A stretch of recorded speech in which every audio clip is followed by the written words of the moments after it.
All right, all right. Good morning, guys. Welcome back to the cafe. It's great to see you all. And welcome back to Coffee and a Cold Case. Today we are looking into Miss Brianna Maitland. Where is she and what happened? As always, that's the case. There may be something else after that, depending on how long it takes. We'll see what happens. But thank you all for joining us. Make sure to hit the like button, share it out, and don't forget to hop on over to Mama Bear's side of things. Hit the like button over there as well and share that. If you're not subscribed, please do. And hit that notification bell. You don't want to miss a thing. That being said, you know the deal. And here it goes.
Hello. Hello. Good afternoon. How are you, Miss Bear? I'm really good today. You sound good. That's awesome. Are you Yeah, rested? I think so. Well, good. I Now found you'll some feel good. caffeine today too, so that helps. Oh, boy.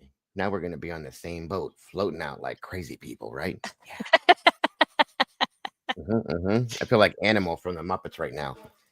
6 cups in. I know. Oh, Jesus. And my mother's in here. I'm going to get a lecture. I hear it already. Oh, boy. Welcome, everybody. Thank you for joining us today. I hope you're having a great start to your week. I hope you all had an amazing weekend.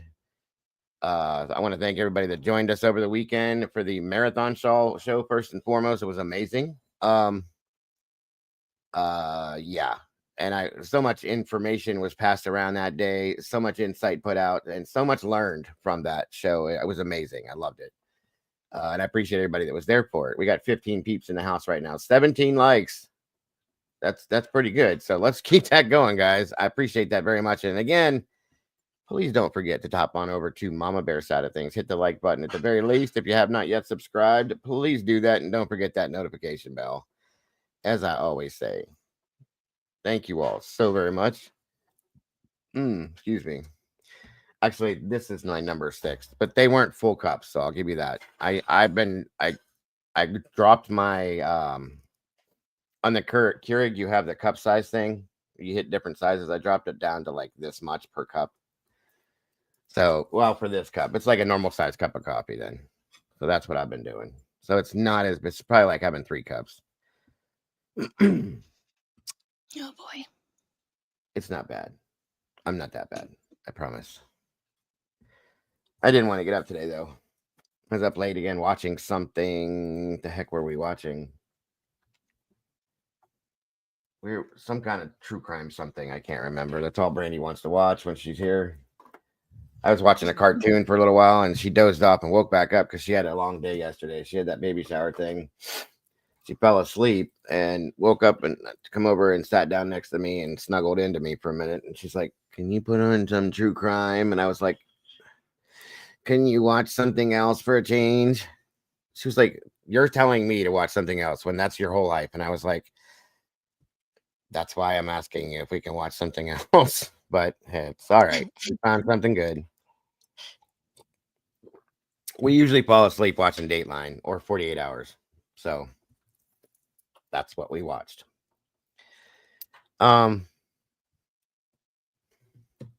Welcome, everybody. Who do we have here this morning? Miss SR. B B B B B B B B. Miss Cassie's in the house and so sassy that she is. Good to see you. Miss Stormy, welcome back. Good to see you. Captain Jenks, my brother, welcome back to you as well. Licity J, oh my Lord, it's wonderful to see you. Good to have you here today. Been a while. Welcome back. Elisa, oh boy. That sounded too much like Alicia. And remember how she used to cuss us for that? Alicia. Yep. Welcome, Alicia. Sorry. Wonderful to see you this morning. Thank you to all of my blue crew for being here as always. See, there it is right there. She was quick too. The finger went ping. Cassie said, "Slow down." I'm trying, guys. I'm trying. Where is it? Where was Squirrel. I? Back up to the top. Licity J, Captain Jenks, SRB, B. Miss Wisdom. The infinite wisdom speaks in the house. Thank you for joining us, ma'am. Wonderful to see you today. Let's see. Yes, Miss Charlotte, welcome back. Great to see you today. One made nut. I almost did that. You weren't here the other day. The same thing I said that one time with Eddie. It started to come out. I caught myself though. It started to come out and I caught it. I have to slow down when I talk. Welcome, Eddie. Good to see you, buddy. Yeah. Brandy B, the OG. Welcome back, dear. Good to see you today.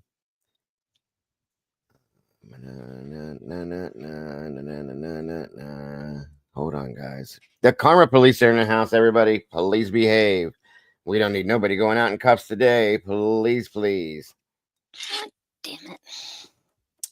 Oh, okay. Mark Schumann, welcome back, my friend. Good to see you today. And of course, to my lovely mother, hello and welcome. Good morning, Mama. Good to see you today. Thank you for joining us. I hope you're having a wonderful day. Miss Paula Fitzhenry, welcome back to you. Good to see you. Thank you for joining us today. And guys, again, please, pretty please, with icing on top, please jump over to Mom Bear's side, hit the like button, share it out, subscribe if you have not, and please hit the notification bell. Thank you. Miss Leslie, wonderful to see you, love. Thank you for being here today. We appreciate you so much for joining us today. I think I got everybody so far. I think if I happen to miss you, I promise you I will come back around and hit you once I see you. Gosh, dang it. How did I do that? What did you did? Somehow I did it under. Shoot. Under my name? Yeah. Okay. That's okay. Nada cuelo se la yo in the morning. We're both up there. Okay. How did you do that? Oh, I was playing around. I had a brain fart. Not a brain fart, but I had a thought. There we go. An idea on how to fix the streaming thing. So I was in there playing and Oh. I must have logged in. Well, I was still under yours. I didn't switch back when I jumped on. It's okay. Yeah. That's okay. Yes, she did, Cassie. That alarmed me a little too. It's funny to hear it with her little tiny little voice when she does it. Shoot shit. That'd be messy. By the way, yeah, that would be messy. Make sure that if we can drop the TikTok link, the Facebook link, guys, we are now linked via YouTube. No thanks to Mama Bear and the rest of the crew. Spent hours with me trying to fix this stuff yesterday. That's better. It is all together now. So we have the TikTok link to the YouTube now, the YouTube and the Facebook LinkedIn. So we have all those things out there. So please make sure to follow the YouTube, or I'm sorry, the Facebook and the TikTok. Miss Sherry Wisdom Speaks does amazing things with the Facebook, and Miss Brandy does amazing things with the TikTok, guys. So please check them both out. There's Miss Tater. Welcome, Miss Taylor. Good to see you today. Thank you for joining us. There's the link for the Facebook. Thank you, Cass. I got my first Taylor troll. said the S word too. Uh-oh. Is it swear day? I guess so. She said, "Oh shit, I'm green." Oh shit, you did get gifted. We were gifted. We got 15 new meatballs yesterday, I think it was, didn't we? Yep. It might have been even Or 16 because I think might have been somebody, 16. can't remember who. Yeah, 16. You finally got your green, Taylor.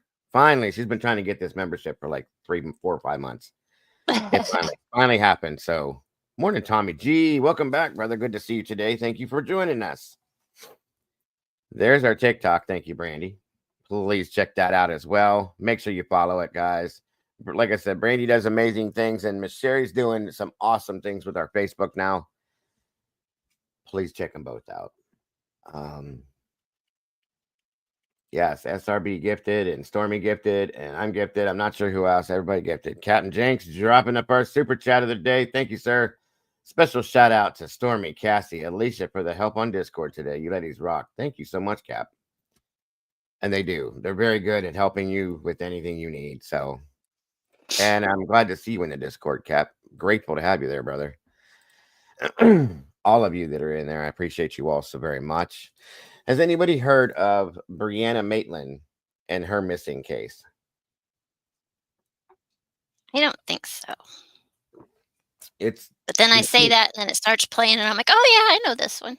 It's the one, it's out of Vermont, okay?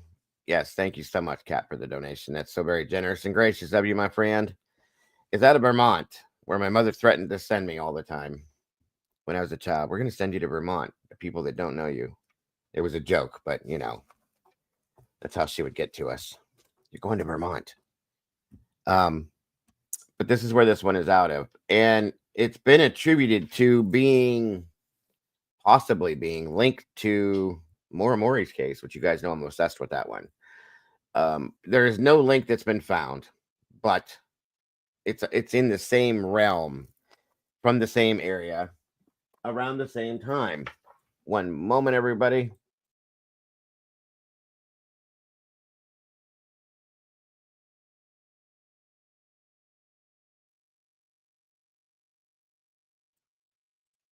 Abu Dhabi. Bless you. I think. Hello, Miss Brandy. So, yeah, this one is strange. It's the one, I think you guys have seen the picture. We've gone through different photos and stuff, but it's the one where you see the station wagon backed up to the house or that building. It's a silver old station wagon, I think. But anyway, it's that case. It's kind of interesting. We may have another to look at too. Hello, Mama Ruth. And she said, no, that was Kiski Military Academy. Oh, sorry, Mom. I do remember hearing Vermont somewhere, but okay. Yeah, that she actually truly thought of that, I think, for real though. It's wonderful to see you, Mommy. Thank you for joining us today. Hope you're having a great day and had a great weekend. And I know the next thing that's going to come out of her mouth is going to be, you'd know that if you'd call your mother. Watch. Who wants to place bets? I was not terrible. I was very, very ADHD. So yeah, it was terrible. That's terrible. I gave her a run for her money. That's for damn sure. It was rough. I got to give her credit. She did amazing considering how hard I was to deal with. I can't imagine it. I was worse than Caden. And Caden was rough. So we'll just put it that way. No, not every day, because my brain, it doesn't tell me to. It needs to be a little bit more interactive with the rest of me to tell me to call. But I got so much stuff going on between this and my house, and I forget things all the time. So did you make a note to check on Miriam? I did look into she's still going. So God bless her. I hope something happens with that case soon. I do. No, I don't, Mom. I know. I admit to it. I'm wrong. I'm sorry. I don't mind either. Well, I should. My mom's 10 minutes away from me. I should do it more. I know that.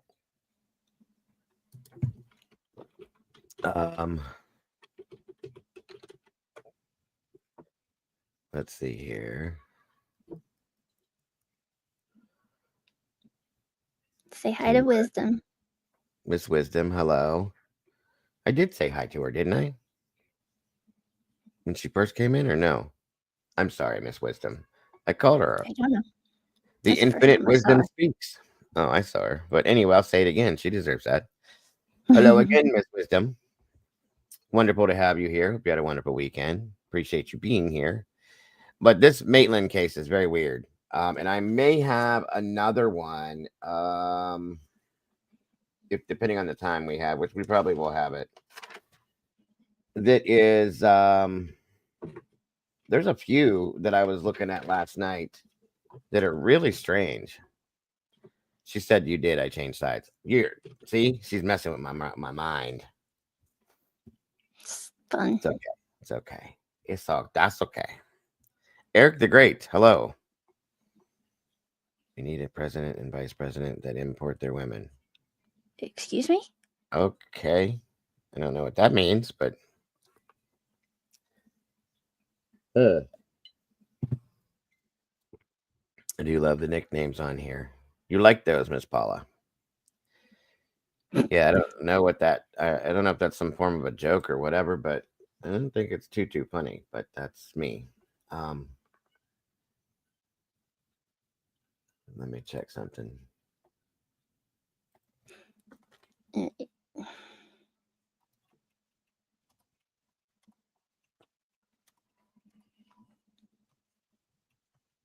Okay. Hey, tomboy.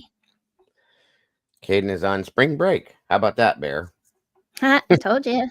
You were right. He said Americans are the type of people that grow marijuana indoors just to complain about power outages or fires created by them and dead firemen.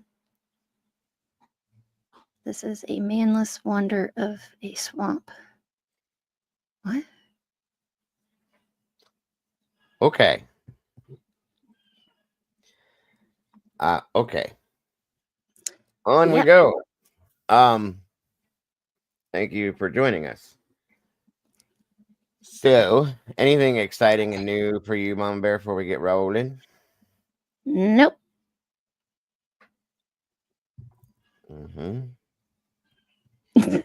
Cassie.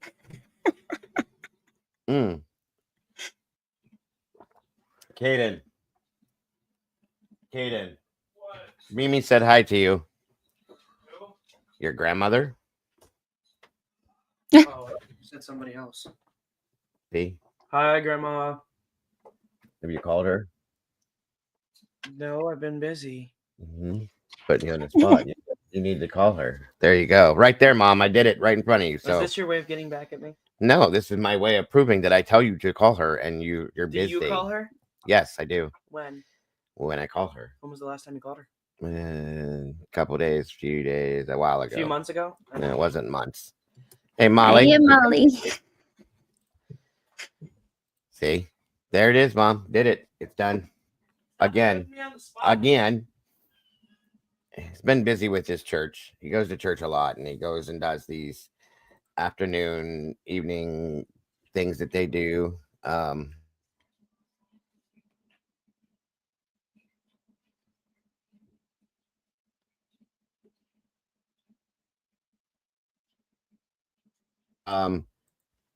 He's been doing a lot with the church and stuff. So when he's really not been here a whole lot, so yes, now we know. You know, Molly, we were looking for you all weekend, right? Yeah, I talked to her. Okay, well, just so she knows. Molly said, "Get back here and say hi, Caden." I'm here, Caden. Hurry up, just for a second.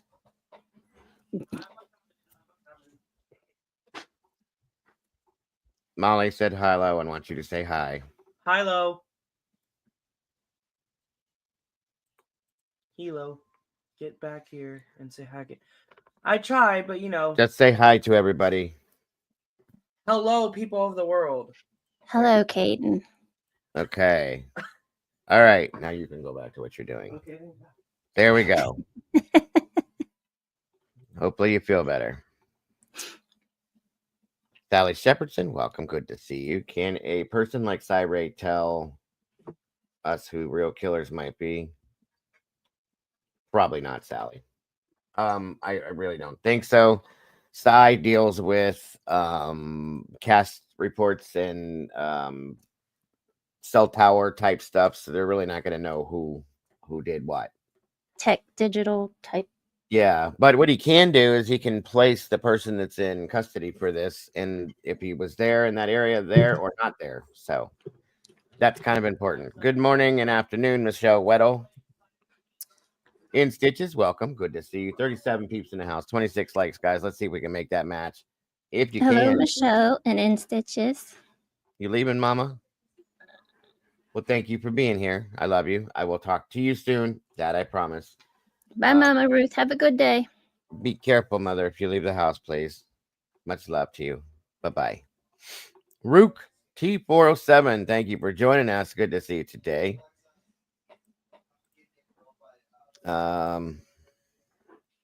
What up? I love my mommy.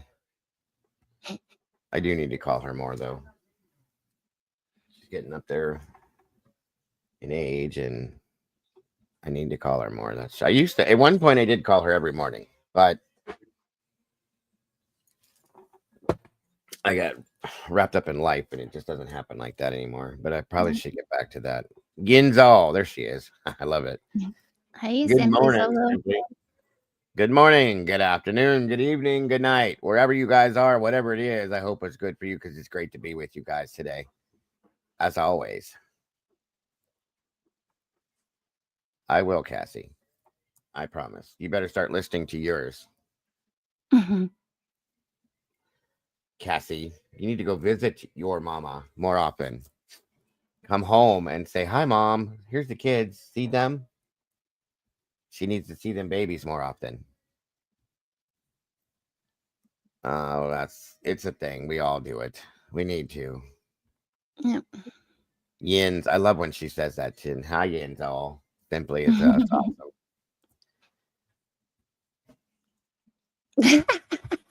Keep it up, and I will, and I'll come whoop your. Bring it. You know what, Cass? Come on. I'll have my dolls whoop your ass since I got doll. Let's go there, Princess. I got you. Go see your mama. Take them babies to see their grandmother. SRB said, "Ha, maybe when hell freezes over." She's threatening me, SRB. She said, yourself. Whatever. All right, Sally's wanting to find out who Brianna is and what happened to her. And that's what we're going to do. Just wanted to loosen everybody up in here. It's great to have you here, Sally. You know I love you, Cass. I'm just teasing you. So Brianna Maitland is a story, like I said, it's happened in the Vermont area. That's a lot. It's been, like I said, it's been accredited to being a lot like what Maura Murray's case was. As you all know, I've covered her case pretty deep. There's little things within this case with Brianna that kind of match up to how there were those little things in Maura's case. Same area, same around the same time, and a lot of the same stuff, like I said. So, which is probably why it caught my attention. So, let's get things up and loaded, running, moving. Because people don't want to hear me talking no more. I get it. I'm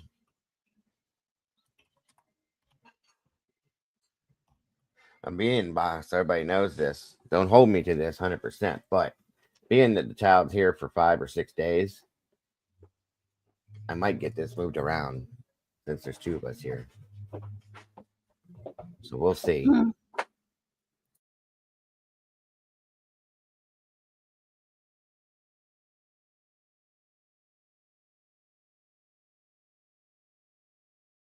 All right, let me load everything in, guys, and let's get to moving. Hold on. As always, I'm going to start off with a news break on this, and then we'll go into the other steps.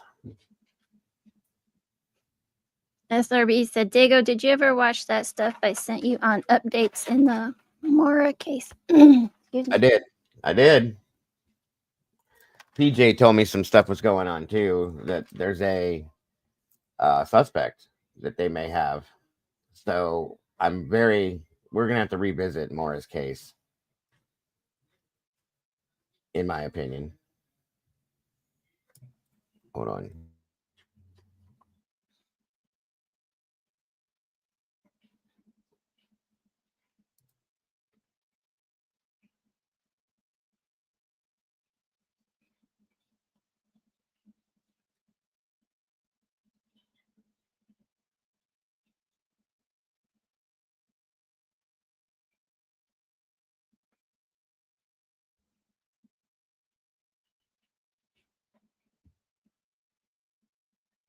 And as always, everybody, please make sure to let me know how the audio is working and if there's any issues with any of that. Again, thank you all for joining us today. Channel 5's Mia Moran is going to join us live from the scene in Montgomery with more on this latest search. Mia, here's the question. Why are they out there today? Well, Gus, detectives say there's no special reason they were back out here in Montgomery searching for signs of Brianna Maitland in the fields and along the riverbank. They say they're actively investigating her disappearance despite uncovering little in the case in the past 5 years.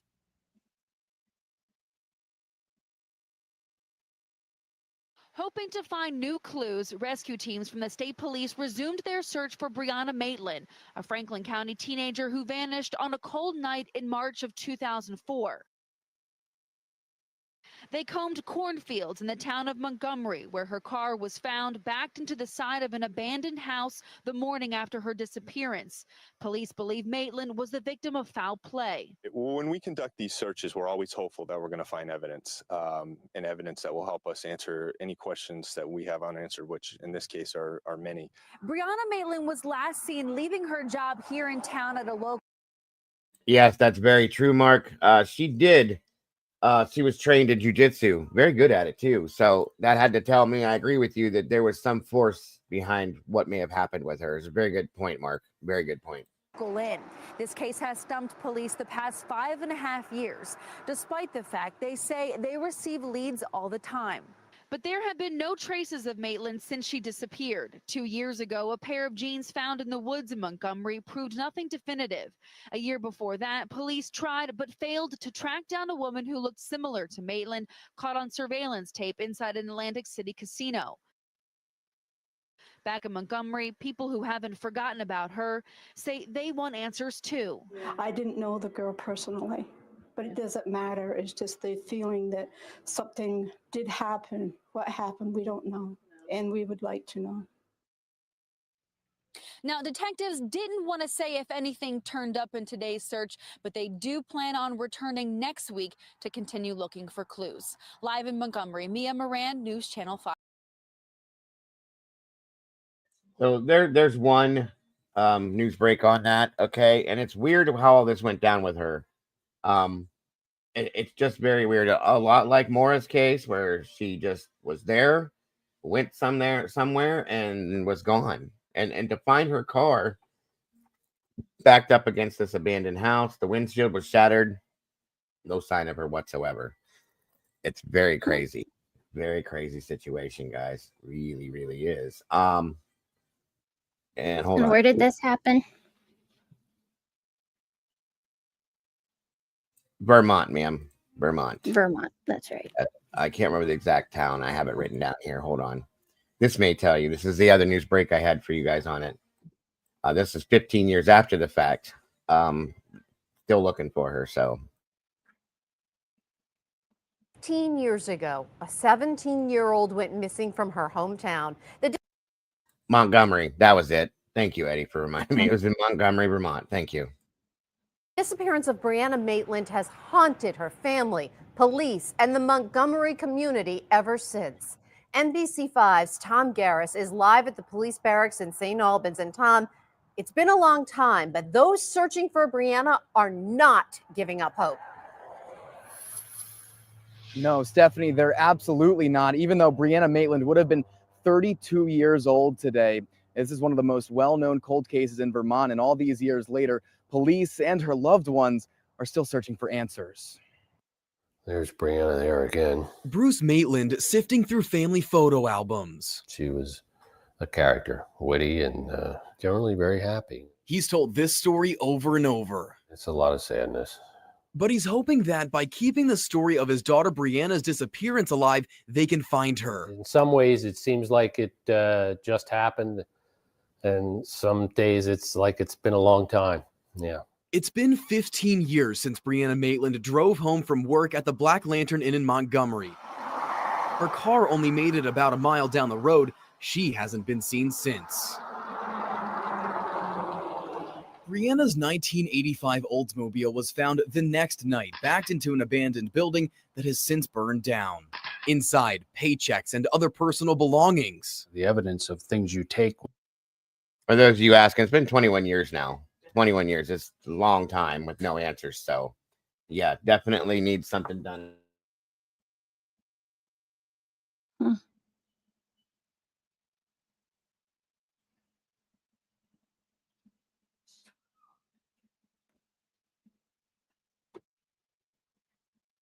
When you were planning to go somewhere are all here. But the police didn't consider it a crime scene right away. So it's kind of like the perfect storm. Brian Miller is a retired VSP lieutenant. He took charge of the case about a year later, and he says a number of factors led to Brianna not being reported as missing until a few days later. The 17-year-old not living at home. Her roommate out of town. Her next work shift not for several days. And her car not registered in her name. We lost 3 days of the most critical 3 days. We just lost those. You can split your group up and work, start one half of them here. A couple of us better go up that road. The next few weeks, months, and years brought searches upon searches by both police and hundreds of volunteers. Anything we find unusual, we mark it to have the state police check it out. Has anybody checked over here? Oh, yeah. So you kind of search and hope that, pray for the better. Hope to find her. Hi, could you help us find our daughter? Brianna's parents tirelessly spread the word, even canvassing at a mall 2 months after their daughter's disappearance. My kid, I'm not going to stop. In 2006, It did look like it could be her to us. video from a casino in Atlantic City showed a woman that looked like Brianna. That woman was never located and questioned. What are you going through? National news networks picked up the story. You are convinced that something terrible happened. Instantly, yes. Still no Brianna. Now it was kind of just looking at, okay, what can we do next to keep this case going? It's about bringing Brianna home to that family. I mean, it's 15 years, you know? Todd Baxter is the head of VSP's major crimes unit. He says they still have a detective on the case full time, and they get new tips a few times a month. Trust me, in the time that we've had this for a couple of years now, there's been something new. He says the key to cracking cases like this is consistency, having one detective that's an expert that's able to vet new information as it comes in. Here's the bottom line. She didn't do this to herself, so somebody knows. He says somebody speaking up is the way that this case will most likely be closed. A closure for me is finding Brianna. And Bruce Maitland will continue telling his daughter's story until he can find an end. And the other part of closure was find out who's responsible and see that they come to justice. All right, NBC5's Tom Garris back with us. Now, there was a fight that she had gotten into at one point, a couple of days before she goes missing, with somebody that she had previously been friends with. She didn't file a report or any charges or anything like that with the police. She got a couple black guys out of it and went on with her life, and that was the end of it. And I was curious about that whole situation. I had to wonder, you know, I'm really curious about that friend of hers, or ex-friend of hers, I should say. Oh yeah, Brian Schaefer and Daniel Robinson. Both of those cases are beyond crazy to me. I just don't understand either one of them.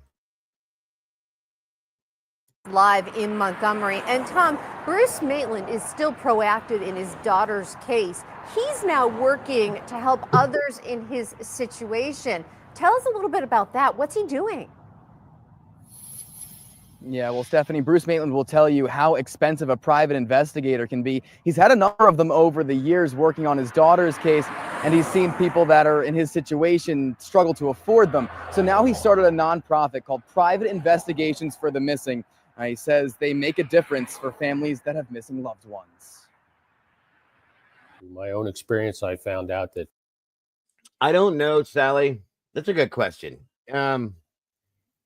You know, I even wondered that about Maura's case at one point in time, if it's related to human trafficking, possibly, because it does happen so often and it has been happening for a long time. It doesn't have the marks of it per se for me, but it's very, very possible, Sally, and it's a good point, and it's a good way to look, good angle to look at, in my opinion, I should say. Private investigators are really good at gathering information point, that people may not necessarily tell the police. So they're atrociously expensive. So we're trying to make this available to families that can't afford it.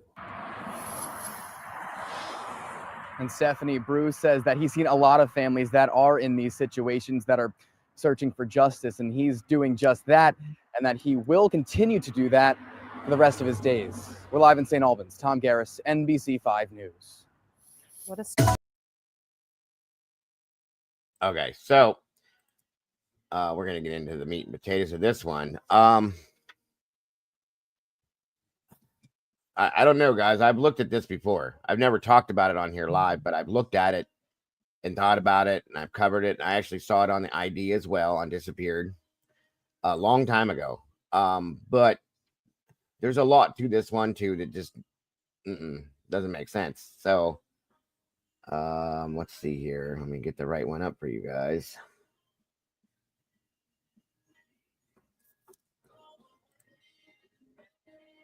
One moment here. Okay, today, footage that we're going to be reviewing today is brought to us via Lord and Arts. I don't know if you guys are familiar with that channel. I'm going to put the link in here, guys. I want you to go check him out. He does some really in-depth work on these. Does a great job with these. So there is the link to his channel right there. Please go check him out. All right. And he puts all the details out there, which is what I like when we cover cold cases. I like as many details as we can get and as many pieces of information as we can have on this. So please check him out as well. Like his videos. Subscribe if you're interested, please, and hit the notification bell. You don't want to miss what he puts out because he does great stuff.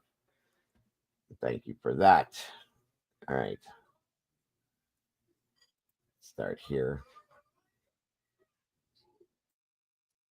Week asking a question, and I was kind of shocked by the answer. It was asking, have I ever covered Brianna Maitland's disappearance? And despite my years of supporting Bruce and private investigations for the missing, I haven't. Well, it's time we correct that oversight. It's time to turn on the searchlight for Brianna Maitland.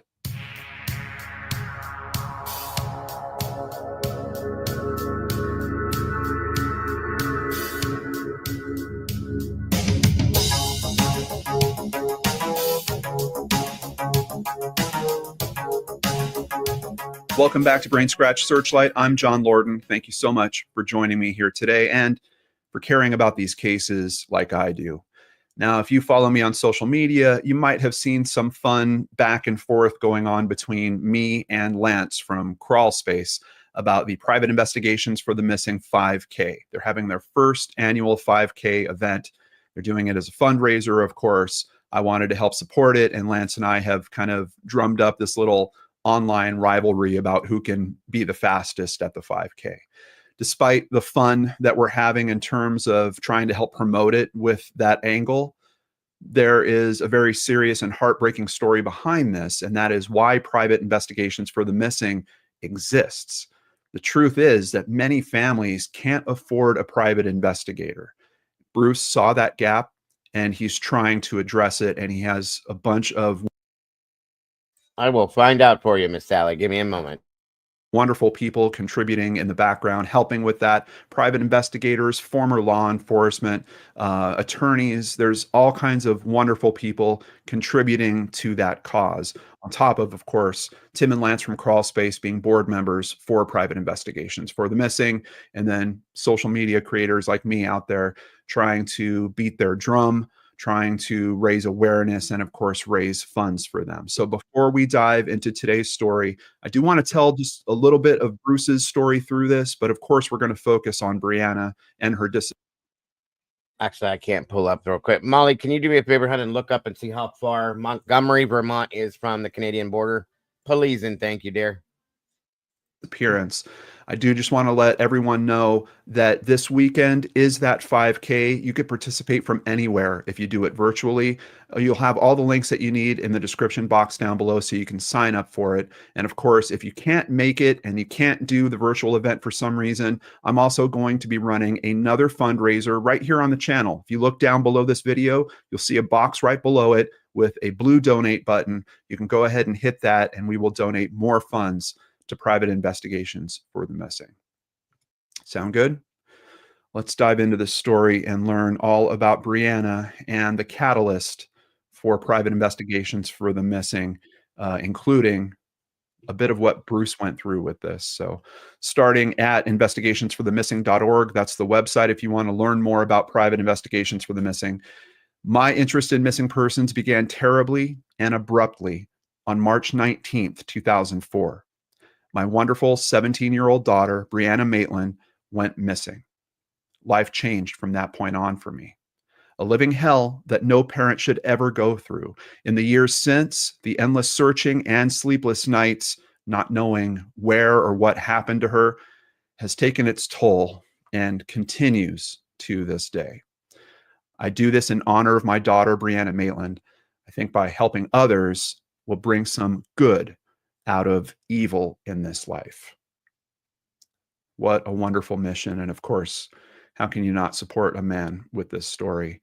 This is a picture of Brianna, and let's go ahead and start learning about this case by stopping at NamUs and getting some of the basics. Date of last contact, March 19th, 2004.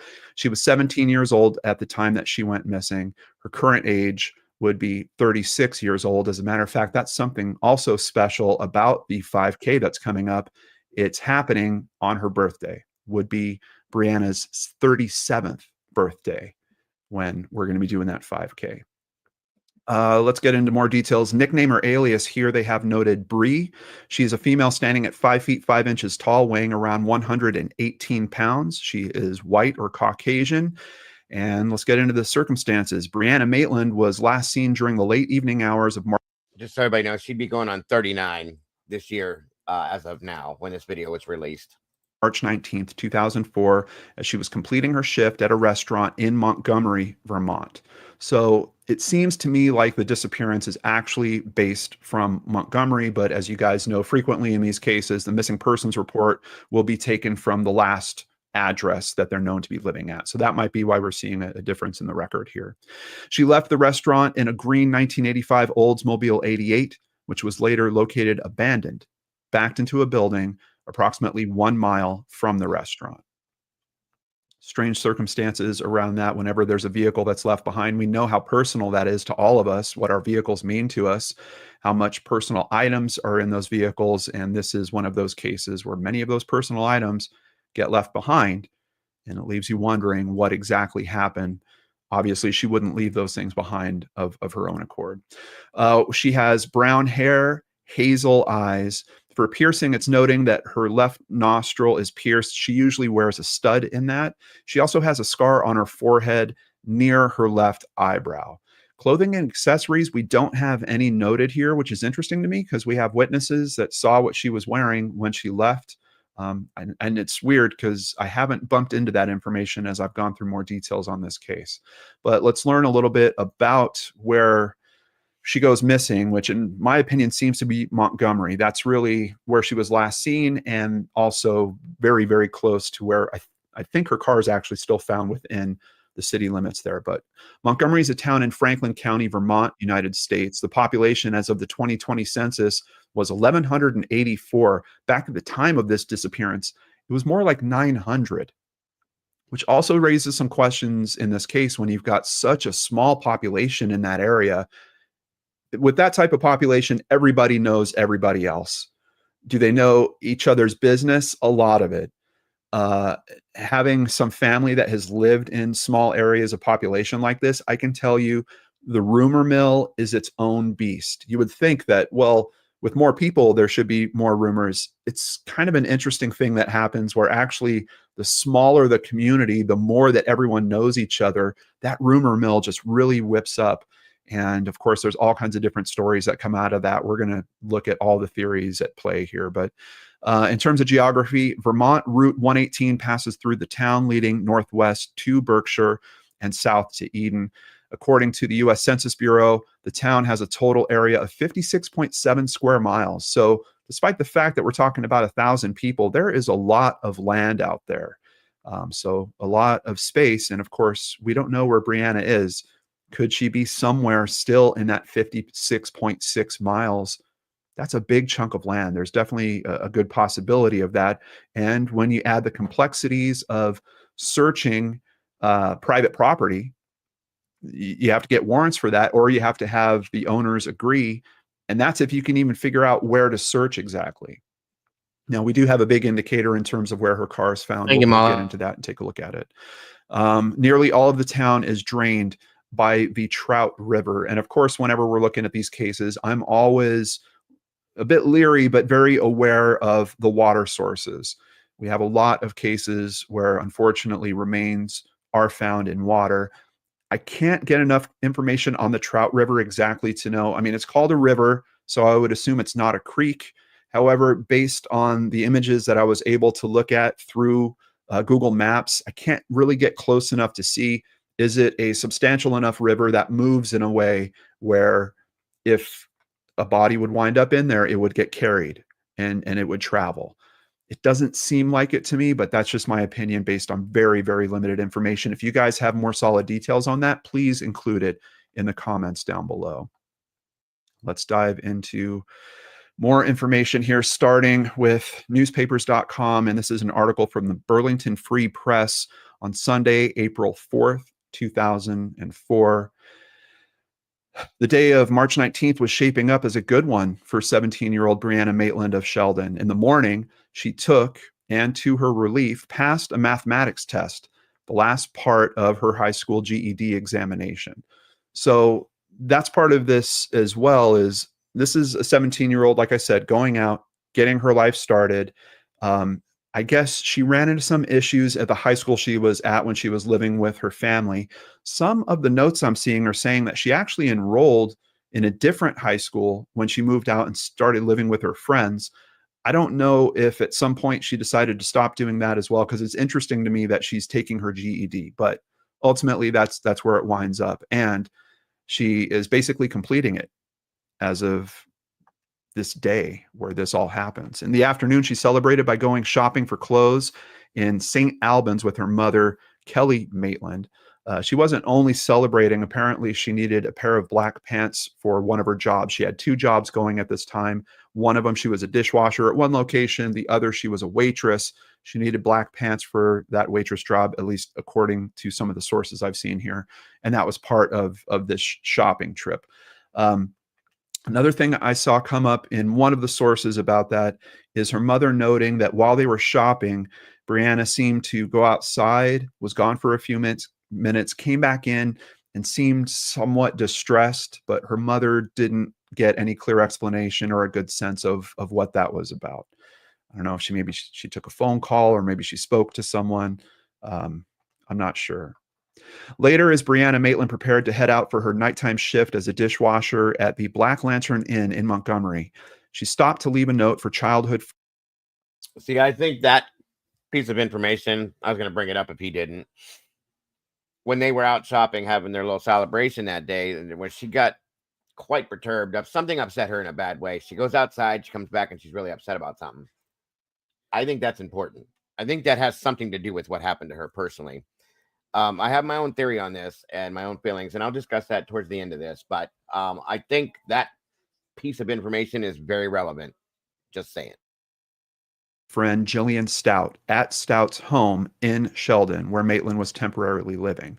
So basically, she's leaving a note with the friend that she's crashing at Jillian Stout's place in this time. The note says, "I get off work between 10 and 12. I'll see you after." Now, the thing is, Jillian actually went to go visit her parents during this and was gone for a couple of days. So that's going to play into a little bit of how Brianna isn't really registered as a missing person for a matter of days. Jillian is away, and when she gets back, she's then like, well, where's Brianna? She's still not around here. Maybe she went to go stay with her parents. A couple days pass. Jillian reaches out to them, and they're like, no, we haven't seen her. Then we start getting the trigger for the missing persons report. Let's continue with the details over at the Charlie Project. A big thank you to Megan for all of her amazing work at the Charlie Project. For medical conditions, Brianna was taking medication for migraine headaches at the time of her disappearance. Her medication left behind. It would be found in the car. She wears contact lenses, but they were also left behind when she vanished. Her nicknames, here Megan is noting it's not just Bree, but also B is another potential nickname for her. And here they have a picture of the car as it was left. It was backed into a barn, essentially. We can see it looks like. This bugged me the way I've never seen anything like this. I have a few other pictures here to check out for you guys. Real quick while we're holding on that. Hang on here a minute.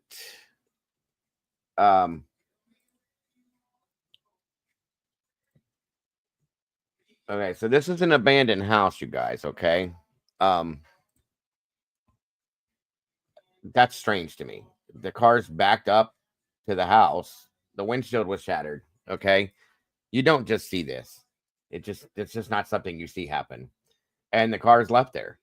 That's strange to me. It's not something you would see in any other anywhere, in my opinion, okay? I'll be honest with you. Hold on here. Also, these are some other photos of that situation as well. And you see it's out in the middle of nowhere pretty much, you know. It's overnight this happened, obviously. Found in the morning. Like it was just ditched. Now, this is her vehicle, guys. This is her only form of transportation. She's not purposely going to leave this here, especially not with her paychecks left inside and her personal things that she needs on a daily basis. Obviously, somebody else did this. And I'm telling you this because one of the theories about this was that she took off on her own, you know, by her own record, just to, you know, to get away from her life. I don't believe that at all.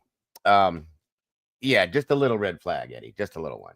So definite issue, folks, in my opinion. Now, again, it looks to me, if you look at this photo here, oh, sorry, too big. It was like slammed into the house. It wasn't just parked there. It was backed in with force, obviously, or that wouldn't have happened. Okay. Did somebody do this in a hurry to get away from something, or somebody in a rush jump out and take off? You know, I don't know, you guys, but it's definitely not what I would say purposely done. And then they just left. It's crazy to me. Poof. Now I want to show this picture too. After Brianna had gotten into that fight, this is what she looked like afterwards, you guys. This is not so. Yeah, it wasn't just a little scuffle. This was real. And again, I think that has something to do with what happened to her, possibly that and that other piece of information about her being upset when she went shopping that day. So keep those things in mind.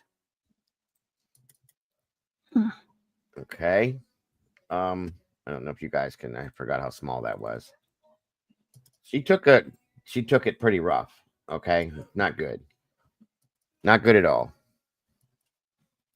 So anyway. All right, let me get these out of here and out of your way, you guys. Hold on. Again, as you can see, the vehicle was slammed into the house. It wasn't just put there neatly. Again, the house is out in the middle of nowhere, completely abandoned on some remote rural piece of property. It's the only vehicle this girl has. She's not going to leave it there on purpose, in my opinion. So, what do you think, Bear? Pretty wild, huh? Yep. Very suspicious. Very much so. Very much so. Thank you, Stormy. Like it ran right up into it and kind of wound up lifting the rear wheel, it looks like. Brianna was last seen Morning, at her Steven. dishwashing job at the Black Lantern Inn in Montgomery, Vermont between 11:20 p.m. and midnight on March 19th, 2004. Not at all, Kat. Her coworkers asked her to have dinner with them, but she declined because she was tired and had to get up early to do her second job as a waitress in St. Albans, Vermont. She left work and was supposed to go home where she lived with a friend in Sheldon, Vermont. She never arrived. Her friend assumed that she had moved back in with her parents and brother in East Franklin, Vermont. The friend called Brianna's parents on March 23rd and found out that Brianna wasn't there and reported her missing. Brianna's vehicle, a pale green four-door 1985 Oldsmobile sedan, was found abandoned on March 20th off East Berkshire Road and Route 118 across from Dutchburn Farm Road, about a mile outside of Montgomery. It was partially parked inside an abandoned barn. We have a bunch of locations being talked about here. I'm trying to just focus on the ones that I think are important to the story. So from the Black Lantern Inn to Sheldon, where she was staying with her friend, that would have been about a 25-minute drive, about 18 miles. It doesn't seem like she makes that distance. Where her car is located is on that path. It's on that drive, basically on 118.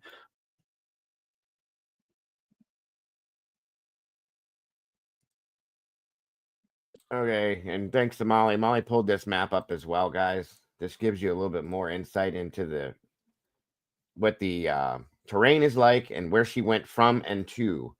It's pretty much a straight shot from the Black Lantern, from Montgomery out to the old Dutchburn barn. Okay, 1.4 miles from the end of the barn. It's not very far. It's right down the road. So, and the terrain, like I said, if you look at the terrain around this, it's not very welcoming. In my opinion, it's definitely rural. There's no city, there's no nothing, and it's a very interesting place where a lot of people would not see things going on, especially late at night. It's very dark out there. Okay, there's no street lights and stuff like that. Good morning, Phil. Or afternoon. Good to see you, Hiya, man. Phil. Thank you so much for being here. There's our Phil that'll put a smile on our face at some point throughout this show. Great. Did you see Simply's question? Who did she get in a fight with? I will pull that in. That'll come in here soon. Simply, good question. It was a friend, somebody she used to be friends with. Sorry, I don't mean to stutter. And that will come in here into play soon. There's a whole story behind it, so I don't want to ruin that. It is coming though. Good question though. Very good question. Simply. All right. Hold on. Let me get this out of your way and back to Lorden. But a little over a mile away from the Black Lantern Inn. And that's this area here. We can see Dutchburn Farm Road that was mentioned, and Megan's right up here. It's actually, I believe, across the street from that. I've looked at some photos from the time and compared them to street views. And this area down here, this rubbly looking area, I believe this is what's left of the structure. Apparently it was burned down in 2016. What else was found in the car? We know that her medications left behind, her contacts were left behind. 2 of Brianna's uncashed paychecks were on the front seat of the car. She also left behind all her clothing, her medicine, her driver's license, her makeup, and her contact lenses. Some of her belongings were strewn on the ground in front of her car. A woman's fleece jacket was found in a field near Brianna's car, but it apparently did not belong to her. The Oldsmobile had sustained minor damage. It apparently backed into the building and punctured a hole in the wall. Investigators later came to believe that the accident may have been staged. It's a really interesting statement, and I haven't found any information to make it clear why they think the accident was staged. Now, seeing where it is in terms of the road, how it's a bit off the road, and the fact that the car backed up into that position, you know, it's not an accident. Like, she was driving down the road, a deer came running out, she had to pull off, she swerved, and the front end of her car went into this building. This does seem very, very strange. Even in terms of it being backed up into the barn, on some of the photos that you'll see here, it doesn't have the road included. That's another question I had myself. She had a good relationship with her parents, from what I can understand, everything I've read, everything I've looked into. There didn't seem to be issues. I don't know if it's just because she wanted to be independent. She felt independent. She's working 2 jobs, you know. Just wanted to do her thing. She's only 17. Nothing negative I've seen come from Bruce or her mother. None of it. So I don't understand. It's a good question, though. Very good question. And you can't really get a good sense of how close it is to the road. This is right on the road. So if this was staged, it was meant to be found fairly quickly. This is not a case of this vehicle being hidden. If they wanted to hide this vehicle, quite honestly, they would have been way better off driving it into this open bay port, which you could see down over here, which I think the car would about fit in there. But if not, just even parking behind this building would be much better than this position. So it is interesting to me that it's staged to kind of look like an accident, but not the type of car accident that would naturally occur from just driving down the road. How would this car have backed up into this position in this way? I really have no idea. Police did not initially report the abandoned car to Brianna's mother, who is the registered owner. They noticed that Brianna's paychecks were inside the vehicle, and they guessed that she was the primary driver. So they went to her place of work to try to find her and tell her about the car. Oh, and then you know what, SRB, with what you just said, I think he just said it too. That's right at the road. Like if you're driving down that road, you're going to look to your left or your right, and it's there. It's like right out in the whole world, in front of the whole world. But the way it was backed into the building, like it caused damage. So it seems like it might have been in a rush. Did she back in real quick and get out and run? Or do you know what I mean? It's weird to say. And that's why this has a lot of the same shirt tails or coat tails, whatever you want to call it, as Mara Murray's, because they found her vehicle abandoned, same type way. Weird things with the car, so on and so forth. That's one of the big things that kind of put these two together. That's another one. That's a good point. I thought about that too, Sherry, that somebody could have been in the car hiding when she got in. It was only a mile, okay? Right down the road.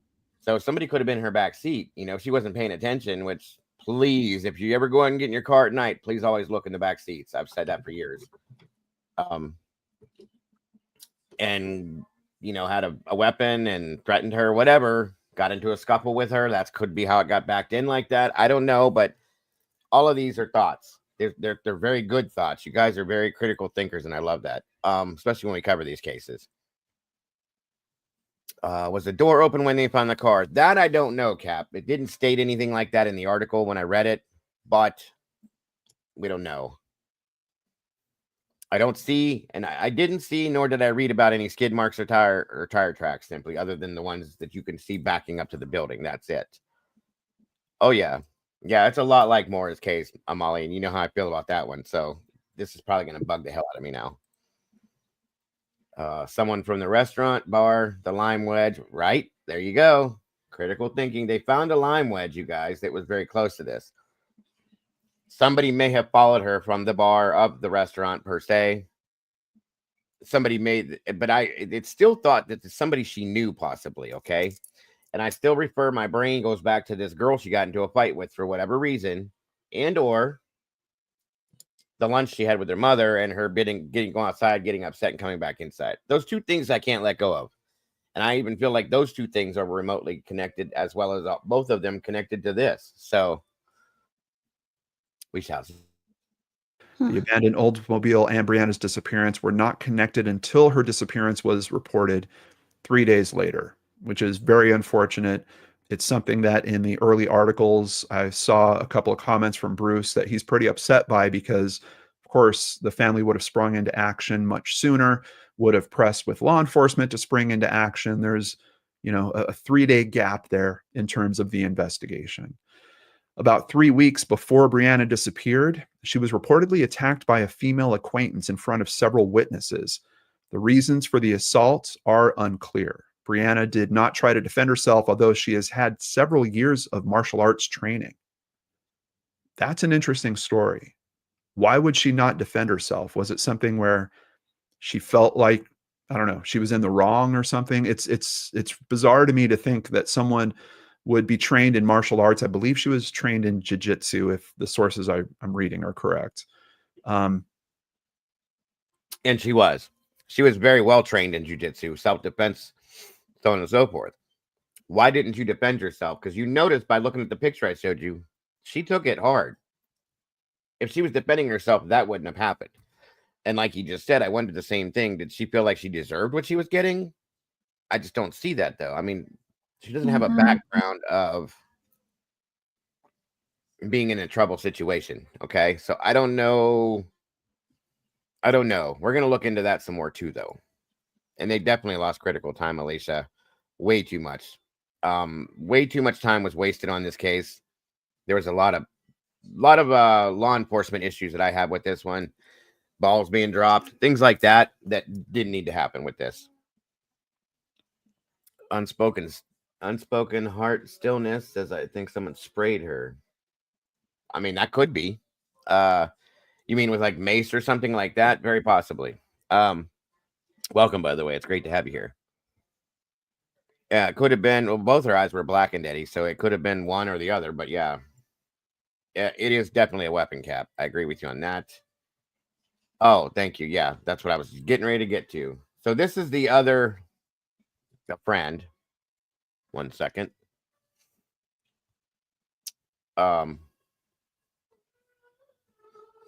This here is her friend Kelly. Oh, well, ex-friend Kelly. This is Brianna right here. This is the girl she got into the fight with. Was it over a guy? Was it over something with their friendship? These are obviously younger pictures of them, but still. Again, thank you, Molly, for that. And just to once again show you, there's no self-defense in my opinion here, or she would have not received either one of these. And this was that blonde that we just saw that did this to her. All right. On we go. Thank you, Molly. But to not use it when someone's attacking you. And apparently she was attacked pretty violently. We're talking at least black eyes. I think her nose might have been fractured as well. After the attack, she went to the hospital and received treatment for facial cuts, 2 black eyes, and a concussion. She filed a criminal complaint against her alleged attacker. The case was still pending when Brianna disappeared. After she... Okay, so I'm sorry. I twisted that part of information. She did file a criminal complaint, but then that was it. I'm sorry about that. She never made it to the court date because she disappeared, which is why I had thoughts that may have had something to do with this. It just sounds too easy. Okay, you know what I'm saying? So there's that. Thank you again, Molly. Vanished, the district attorney dropped the complaint against the objections of Brianna's parents. Very interesting that we have all this. So several weeks earlier, there's a fight. Does this play into her disappearance in some way? If we're looking at this as motive, sure, absolutely. You know, there's a criminal complaint, and if that person disappears, the complaint disappears. I sort of understand why the district attorney wouldn't be able to continue with the charges. I don't think it's a matter of they wanted to let this person get away with it. It's just, how do you prosecute that case when the person you need to put on the stand isn't there anymore? So I think I understand that, but I also get why her parents are objecting, and especially them coming into this, you know, with that 3-day gap. I mean, my mind would just be burning on that time frame. Where, you know what, I thought about that too, Alicia. That's why I've kind of put these together. But is it that serious? I mean, it's a criminal complaint. You got into a fight. You got assault. That's it. Simple assault is what it's going to be. Is it really taking somebody's life to maybe get fined and some probation? In my opinion, I mean, unless that girl has some bad, horrible criminal record or something. All right. I don't know, but they're teenagers. Yes. It is very, very much convenient, and that's why I can't get away from that thought. I don't know. Not that I've seen, but it just seems like a bit much to do over a fight. You know what I mean? But some of these kids they're pretty crazy. So who knows? Where was I? What was I doing? How come I didn't reach out to her? I can only imagine the things that Bruce and Kelly are going through with all this.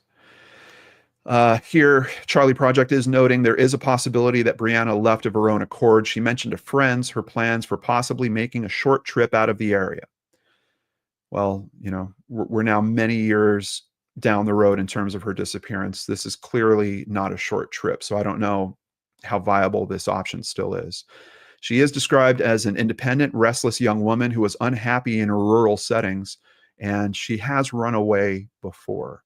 Brianna passed her GED examination on the day of her disappearance. She planned to attend college part-time. Authorities believe she was a victim of foul play, and her disappearance is possibly drug-related. Drugs are very common in the Montgomery area. We're going to run into some more information there. Her parents, I've kind of seen comments on both sides of the fence.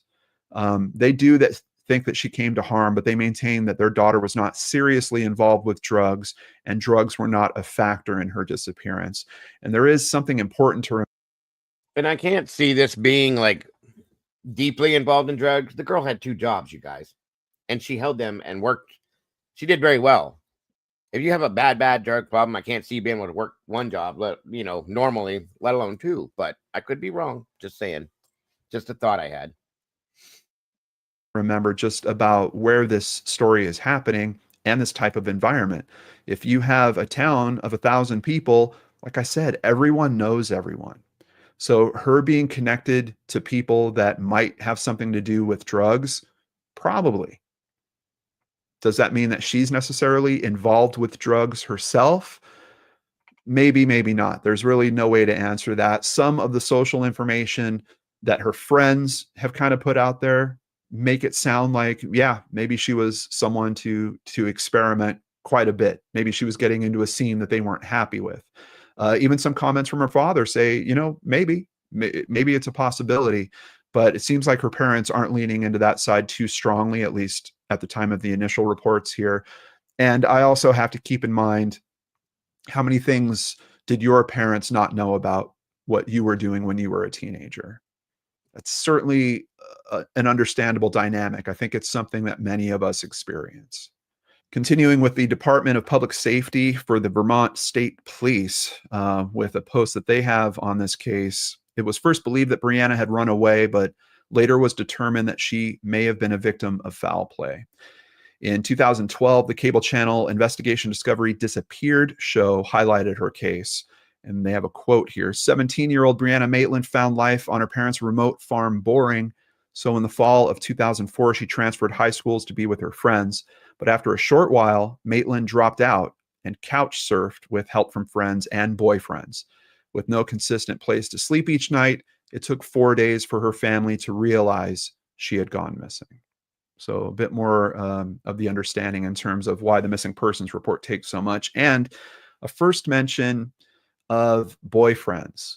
Of course, a lot of us that deal in true crime regularly are very familiar with the statistics when it comes to disappearances and, unfortunately, murders of this nature, and how often it'll be someone close, an intimate partner of the victim. As a matter of fact, I noticed a trend at CrimeCon this year of people walking around wearing shirts that said the husband did it. It's an unfortunate thing, but that is backed by the stats. In many of these cases, that is a factor. Now, in terms of what I've seen for Brianna's case, I don't know if she had an active boyfriend at this time. There's kind of an ex-boyfriend that maybe is coming back into the picture. We're going to learn more about him later. I don't know how much of a factor it is in her disappearance. But let's continue with an article from the Burlington Free Press, this one also from Sunday, April 4th, 2004, and learn a little bit more about Brianna and her backstory. She was born on October 8th, 1986, and she lived until last fall with her parents and her older brother, Waylon, in the woods of East Franklin at the end of a rutted 1-mile driveway in a modest home about 300 feet from the Canadian border.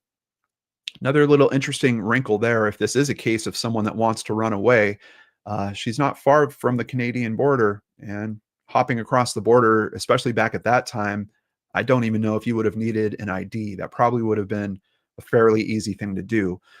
What disturbs me about that whole aspect is just all the personal items left behind. Even if you're going to ditch your identity and you're going to leave your ID behind, your medication, your contacts, like that kind of stuff just really doesn't make sense to me.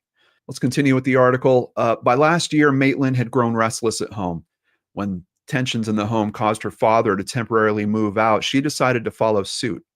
Her father proposed renting an apartment for both of them in Ennisburg Falls. Okay, so there's the answer. I'm guessing it. Obviously, the parents were having marital issues, so on and so forth. Brianna was not comfortable with her mother, I'm guessing, and she decided to move out as well. There's the answer to that question. Could that have had anything to do with this? I don't think so. I don't feel that it does, but you never know. Okay. Guys, again, please be sure to make sure you hit the like button when you come on in and share this out. Please be sure as well to jump on over. The link is pinned at the top of the chat. Hit Mama Bear's channel, hit the like button, share it out if you will as well, and subscribe if you haven't, please and thank you. I appreciate that so very much, guys. Thank you. Absolutely. Alicia said, I'm going to guess that either she couldn't get a rental because she was underage or she wanted the money for other things and enjoyed the couch surfing. Guys. I think that's why she was probably working 2 jobs, because she's trying to get her own stuff, get her own place. Very independent at her age. And you don't see that too often. I have an 18-year-old that's still living here that has never had a job, only because of his schooling. This girl's 17 years old, going to school, working 2 jobs, doing her own thing. I mean, you got to see that as something. So just saying. Also, she could attend Ennisburg High School. I guess she felt if I could move out, she could too, Bruce Maitland said. However, the arrangements for the apartment fell through. He decided to move back in home, and that's when Brianna decided she was going to go live with a boyfriend. I guess things didn't work out with the boyfriend, because from there, I see references to at least 2 female friends that she winds up living with. Of course, we know that Jillian Stout is the last one that she's living with before she goes missing. As a matter of fact, there's a quote here. Every teen goes through a party stage, Jillian Stout said. She didn't party when she moved in with me. She didn't want to party. She'd come home, read a book, or watch TV. Now, that kind of conflicts with another friend that she had lived with for a period of time before Jillian, who says, I think she's kind of falling in with the wrong crowd. Now, with a disappearance of this nature, it just really strikes me that there's something about the work environment that could be a possibility here. At a minimum, that someone knew she was working that night, might have waited for her. What throws that a little bit is I'm seeing some comments that she actually had worked later than she was scheduled to. They asked her to stay on beyond the end of her shift. And we know it was to the point that where, several people asked her, hey, do you want to stay and have dinner, or do you want to go somewhere and have dinner? And she's like, no, I got to get back and get to sleep. I've got my other job. So it's kind of interesting to me that we have these things working against each other, but you have her car found a mile away from work. Now, is it possible that she drove off in a different direction? One of the things is, was she wrapped up in a drug culture of some kind? Could she have gone for a pickup somewhere? Maybe. Could that farmhouse have been known as an area for doing some type of pickup like that? Maybe, a mile outside of town, kind of away from the eyes of the locals. It's possible. It's possible. But this article goes into some more information discovered about that night. Let's continue with it. There's no evidence that anyone was with Maitland or was waiting for her when she left work at the Black Lantern the night of March 19th. The owner of the restaurant, Deb Winders, declined to comment on the case. But there was also no evidence that Maitland went anywhere or met anyone after she finished her shift, said Vermont State Police Lieutenant Thomas Nelson, who's in charge of the investigation. Finally, there is the question, the mystery of when that night Maitland's pale green 1985 Oldsmobile sedan was driven backward into that abandoned home, or whether she was driving it at the time.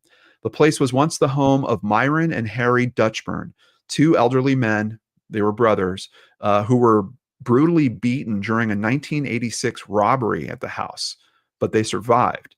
Both men later passed away, and the home has been unoccupied for 6 years. And that's just making me lean back to that possibility of this home is known to be deserted. Now, admittedly, if you drive down the road and seeing how close the road is to it and just the status of what it looks like, I mean, it's literally boarded up. Let's bring up the picture again. You're going to know that this place is deserted just by driving by it. So I don't think it's going to take someone that is necessarily one of the 900 people that's living in Montgomery, but it might be someone that drives through this area regularly, someone that lives in one of the neighboring areas and has come to know that this is a location that's abandoned. Once again, not a great location for hiding a vehicle. So even knowing that you have an abandoned vehicle or an abandoned location here, what's the purpose of how you're using it? If this is a staged setup, it's to get that car found. Unless there's something else that is at play here. And that's part, one of the considerations is, was she possibly was someone waiting in the back of her car? Her coworkers see her get in her car. She goes driving off. Everything looks fine. And then the person springs up. There's some type of attack. Do we have information to support that outside of the positioning of the car in this photo? Not a whole lot that I can see. We'll get into a little bit more about what's found at the scene, but there's no obvious signs of violence in the car. You're seeing the picture here. It's kind of an interesting story how we even have pictures of this, because this was not known to be a crime scene. Remember, it would take the police days to figure out that she was actually missing. So remember, this is still within the first few weeks here. Bruce and Kelly Maitland have spent most of the past 10 days putting up posters and poking around the outskirts of Montgomery near where the car was found for clues about their daughter's whereabouts. They've been told of a white pickup truck seen parked down the road the night that Brianna Maitland disappeared, about a man heard shouting late that night, about a man flirting with their daughter at the Black Lantern the last night that she was seen alive. And here's where that rumor mill just starts churning, and we don't know what we can lean on and what we can't here.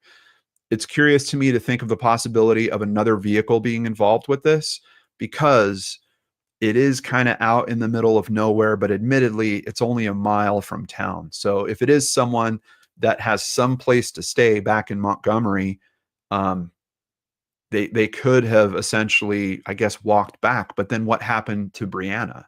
It just really seems to suggest that there's another vehicle that's part of this. So, seeing mention about a white pickup truck, certainly an interesting story. There is also a tip that is called in about the possibility that two drug dealers that she is known to be familiar with might have something to do with this case. And that's another point too that he just kind of made. It's not far from where she was working. Was a mile and a quarter away. That could be walked. Could have been another car. Hold on a minute here. 1 second. Sorry, guys.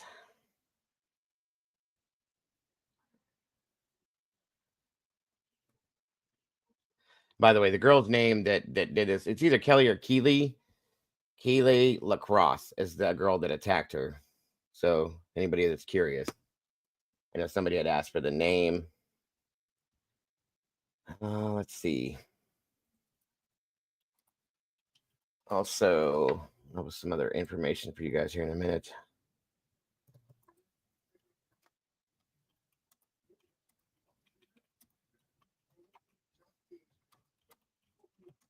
Okay. So yeah, they could have walked back to the town, had another car followed, did whatever, picked up, and went back. I mean, there's many options with this because it's not that far out of town. It may be rural, but it's only a mile or so away from where she was at, and it's a small town per se anyway. But you know what I mean? Just another thought. I still don't understand how it took them 3 days. The car was registered to her mom. Ellie should have gone to her mom. There's a lot of, see, I told you, law enforcement made a lot of mistakes with this. The people that were her friends and family made some mistakes as far as timing goes. Like, they lost so much important time on this, guys. We know that the first 48 hours when somebody, and especially an adult, goes missing is very crucial. They missed out on those windows, in my opinion. Thank you, Molly, again, hun. And their place is actually raided. And in that raid, they do find tons of drug paraphernalia. I think they bring one of them up on drug charges. but no signs of Brianna.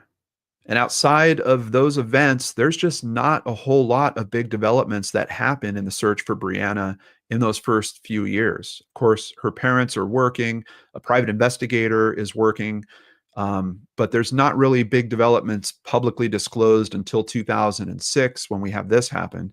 Casino surveillance shows image that may be Vermont teen missing since 2004.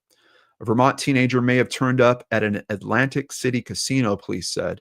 On January 17th, surveillance cameras at Caesars Atlantic City Hotel Casino captured the image of a woman police say may be Brianna Maitland, 19, gambling next to a man.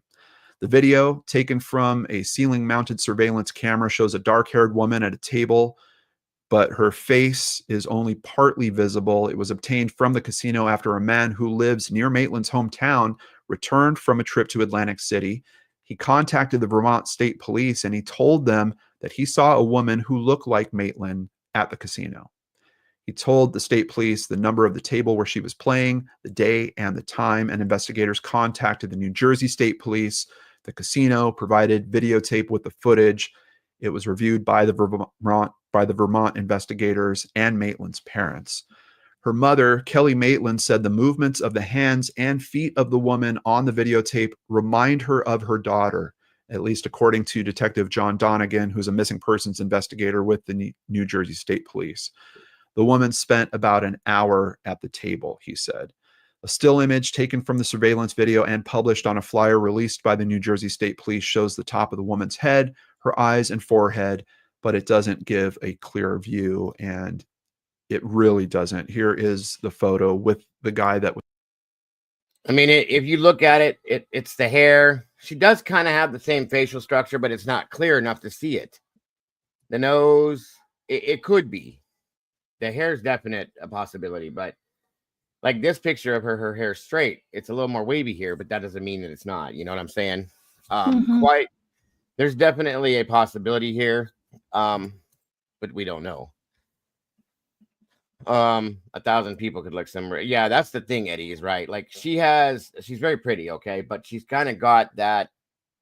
She looks like a lot of other women, okay. That's the problem. So yeah, very good point, Ed. Was sitting next to her. I haven't found any information about this lead being effectively chased down, them identifying either of these people.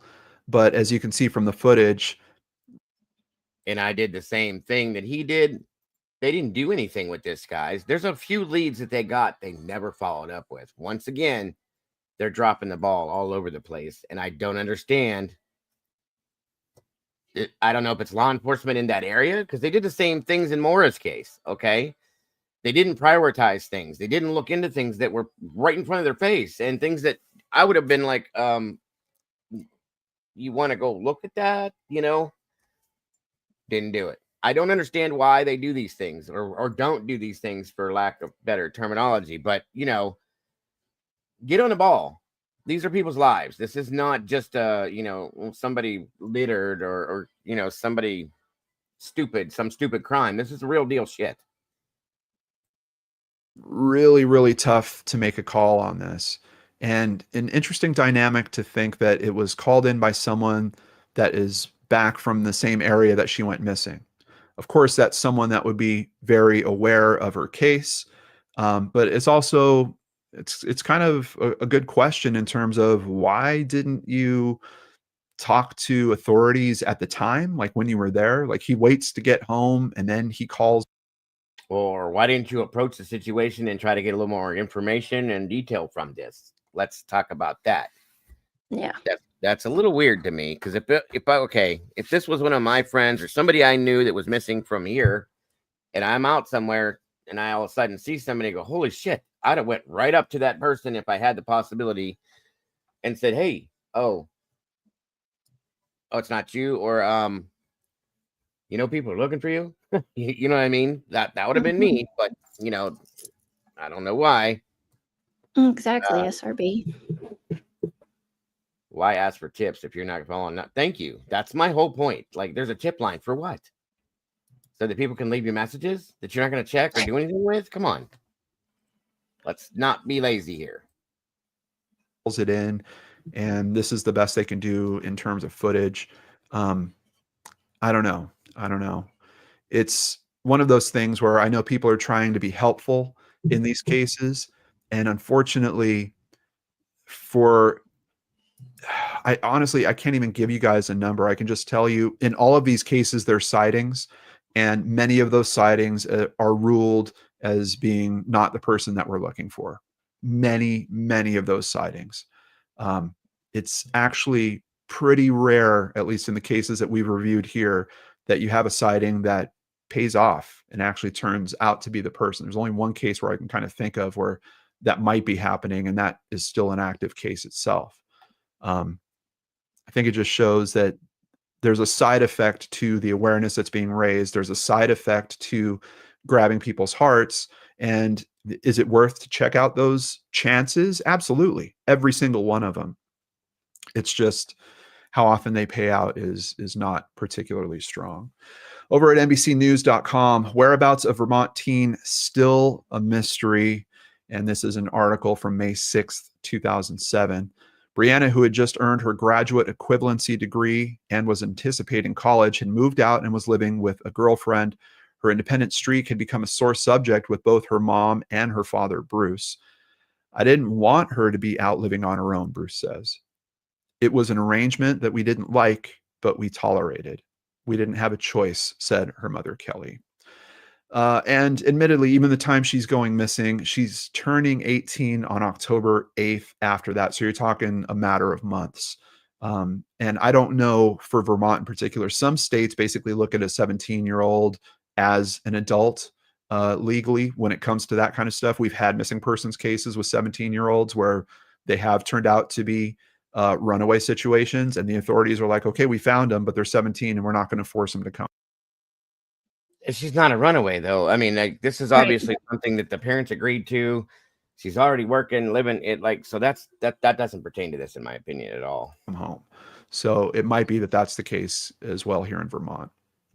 At 11:20 p.m., Brianna clocked out, and according to Detective Brian Miller of the Vermont State Police, she had left a note with her roommate. We know about the note, just saying about when she was going to be coming home. And actually, now that I think about it, that note even says that she was planning on being home between 10 and 12. So that does kind of point to the fact that maybe she had worked a bit later than she was planning. But we get some quotes here. Rob Stafford, the Dateline correspondent, asks, does anyone see her get into her car at the restaurant? And Detective Brian Miller responds, yes. Other employees recalled her leaving the restaurant and getting in her car, driving away. So definitely not a case of she was attacked in the parking lot, something happened there. She drove off. They have witnesses. Stafford asked, in talking to the people at the restaurant, how did Brianna seem at work that night? And Detective Miller responded, she seemed fine. She seemed herself.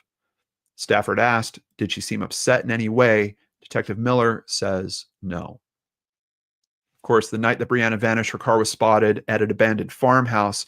Police assumed the car had been ditched and had it towed to a local garage. Now, as her parents looked at the picture, they panicked. The tail end of the car had been slammed backwards into the side of the building. So this is Stafford. He's now interviewing Bruce. One theory you have is that someone spotted your daughter, became obsessed with her, hid in the back seat of her car. She didn't know the person was there. She's driving home and that person attacks her. And Bruce says, yes, while Kelly says that's a possibility. I also think it's a possibility. Just the direction of the accident doesn't make a ton of sense to me. I guess if the car was skidding out, I guess if there was a hard pull on the steering wheel, maybe it wasn't in reverse when it was actually thrown into that building. Maybe it was driving forward. Someone grabs the wheel, jerks it real hard.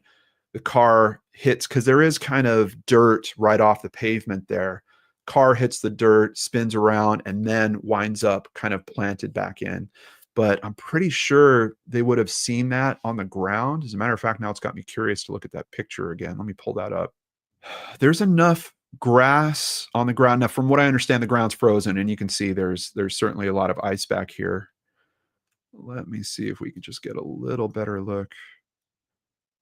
Yeah, I don't know. This might be why they made the assumption about it being staged. Maybe they could tell, you know, it's been made to look like the car might have spun out and landed that way, but someone pulled over, they put it in reverse, and they actually drove it back in there. I think there's enough kind of brush and dead grass here that they could have done a decent analysis. Once again, they didn't know that it was a crime scene. They just found an abandoned car and they towed it.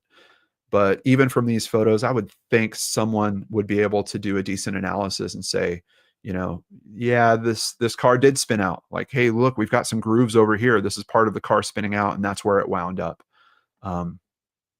Yeah, that's interesting to me. I don't know if anyone has kind of done that analysis and ruled it in or ruled it out.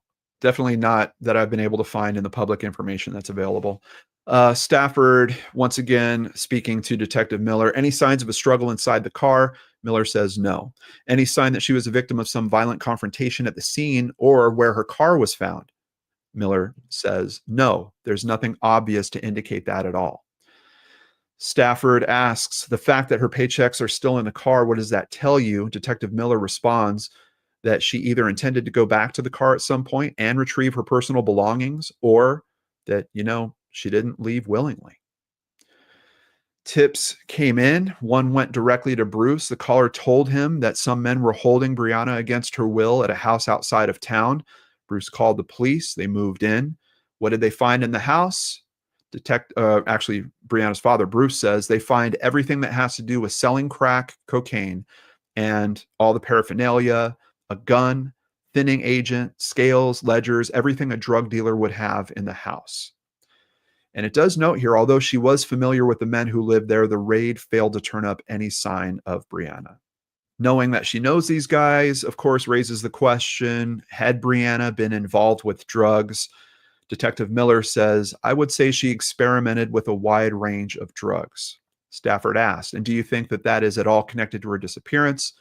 Miller says, we cannot rule it out. Her parents are convinced that she didn't do hard drugs. Whatever the case, more than a year would pass without any solid leads. Stafford, speaking to Bruce, asks, have you lost all hope of finding Brianna alive? Keep in mind, this is still just within a few years of the actual occurrence. Bruce says, not all hope, but it's a pretty dim light. And then the years just keep ticking by. News agencies will pop up on the anniversary, kind of repost all the basic facts of the case, keeping in mention the 2006 possible sighting that happened at the casino. That keeps kind of coming up. But really, from this point, the articles just turn into kind of repeating the same facts over and over. Let's see if we can find anything new in them. Over at mynbc5.com, this is on the 10-year anniversary. 10 years after Brianna Maitland's disappearance, friends, family, and police are still looking for answers. Do you think Brianna's alive? Asked WPTZ's David Charnes of Maitland's friend, Katie Manning. No, Manning said. Manning fought back tears as she talked about her friend who lived with her months before her disappearance. So this is the friend that Brianna had lived with before she lived with Jillian Stout. I had seen her 2 days before and knew what she was up to and just figured her parents hadn't heard from her, so they called her in missing, Manning said. She owed the wrong person money for the wrong thing, Manning said. That person was in her car that night. This is the thing that's hard because we're hearing these quotes. Wow, really sounds like this friend has some information. Of course, this information has been vetted. It's been put into play. And here we are. We still don't have any conviction. We still don't know where Brianna is. So you have to wonder, this information could be accurate. It could just be that the pieces that connect to it haven't been found yet to pull this forward. Or this could be information that is still part of the rumor mill. We know that she's not living with this friend at this time. After years of waiting, Manning is looking for closure. They need to find a body, she said. They need to have someone admit to doing whatever they did. We need to have a funeral. We deserve a funeral. Everyone that loves her deserves that. Obviously, a friend that cares about her. I just don't know how strong we can lean on that type of information when we're looking at this case so many years later and having it still not solved. Over at foxnews.com, Welcome, Major Lacey. Glenn Hall of the Vermont State Police told Fox News, "This is not a dormant case. We are actively working on it. This was a girl who was trying to make something of herself," Hall said. Also, the detective who has been working the case since back in 2006 said physical evidence taken from the car could lead police to a suspect, though he declined to elaborate on the nature of the evidence. Hall also said that authorities have persons of interest whom they cannot discount. Was someone hiding inside her car and waiting for her? It's possible. We don't know, Hall said. Bruce Maitland believes his daughter likely knew the person responsible. "I don't think this was a random act of being in the wrong place at the wrong time," Maitland told Fox News. "I have to agree. This is just not the right type of environment for that. This is very, very small town." And I don't mean to say that just because, oh, it's a small town. If there was someone outside of that community, they probably would have been noticed. Hey, there was this strange person that we had never seen before that was there that night. I think that type of information would have come into the public mindset, and we're really not hearing anything like that. So the odds of it being someone known to that area, probably pretty good. But back to Bruce's quote, "There was something going on in Brianna's life that we don't know about. She had obviously made a connection with someone that may have resulted in what happened to her." And who knows what that connection could be. Maybe it was a potential romantic interest. Maybe it had nothing to do with this whole drug connection that seems to keep being looked at in terms of this case. There's a lot of ways that people get to know others. And maybe it's something along those lines that her family's just not aware of. Bruce said that the condition of the car rammed into the side of a barn suggests some kind of struggle ensued. He said he believes Brianna was taken from that location and placed into another vehicle. I think that's a pretty reasonable assumption. Outside of one possibility, and once again, this is pointing back to my lack of knowledge about this creek, but that creek actually runs kind of behind where this property is. You see this here? This is that creek. If this, or it's a river, actually, it's named a river. We can see it gets pretty narrow here, but it does open out pretty considerably here. That's the only other thing that kind of grabs my attention about this particular location. You have that barn out there. We know where her car is. And if you go walking far enough, you are going to hit that river. I just don't know if it's a significant enough water source, if she would have been carried out from there. And I would like to think that searches have been done in that area, but quite honestly, we're a bit far from this case to kind of know that information. I'm sure the family was out there looking. I don't know how big volunteer searches would have been. We're talking small communities kind of in this area. And of course, I didn't run into any news about the actual professional searches that might have happened. Hall acknowledged that certain items, including loose change, were discovered near the car, but said there was nothing we found that we could definitively link to the car. That raises a really good point. They didn't know that this was a crime scene when they towed that car away. So I believe it was a week later when they actually go back out there and then they process it. So anything you find at that time, you're not even sure if it was there at the same time that the car was there. Even if you are sure it was there at the same time, you're not sure that it was actually from the car. So you might have a piece of evidence that was found a week later, maybe even that could suggest that there was some kind of crime, but then tying that to Brianna's car or to Brianna might be a bit of a challenge in itself. Really, really tricky case. And then we get the news in 2018, father of missing Vermont teen starts nonprofit. The father of Brianna Maitland, a Vermont teenager now missing for nearly 15 years, is starting a nonprofit organization to help families of missing people afford private investigators. "I've gone through a lot of hell in life because of what happened to her," said Bruce Maitland. No joke about that. Him and Kelly had to move. From what I've seen, their relationship would not last this as well. This is a man that has really gone through a lot of additional loss kind of surrounded by this. "We don't want to forget about these cases," says Major Glenn Hall with the Vermont State Police. "Unlike some cold cases, this is a case that we continue to receive active information on a yearly." Oh, geez, Beyond. I'm sorry to hear that. That's crazy. So sorry to hear that. Yuck. That sucks. That sounds like something I would do. Basis. Not as much as we did in the early stages of the investigation, but we still do receive tips on this case. And no doubt that is in large part to the social media footprint of this case. This is a case that is covered regularly and often, but I have to say, no one has covered it like the boys at Crawl Space. They've got the inside knowledge. They're working with Bruce. They're working with Bruce's team. So if you want to check out what I consider the best coverage, I mean, I'm doing an overview here. If you want to get into this case deep, check out the Missing podcast with Tim and Lance and all the various guests that they pull on from Private Investigations for the Missing and Bruce as well.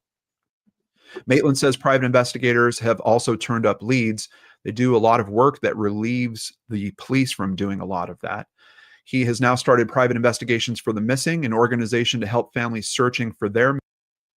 Gotcha. It looks like I'm sorry. You must have changed your name. I remember mine, Boggles, so I will do that, Boggles. Thank you for being here.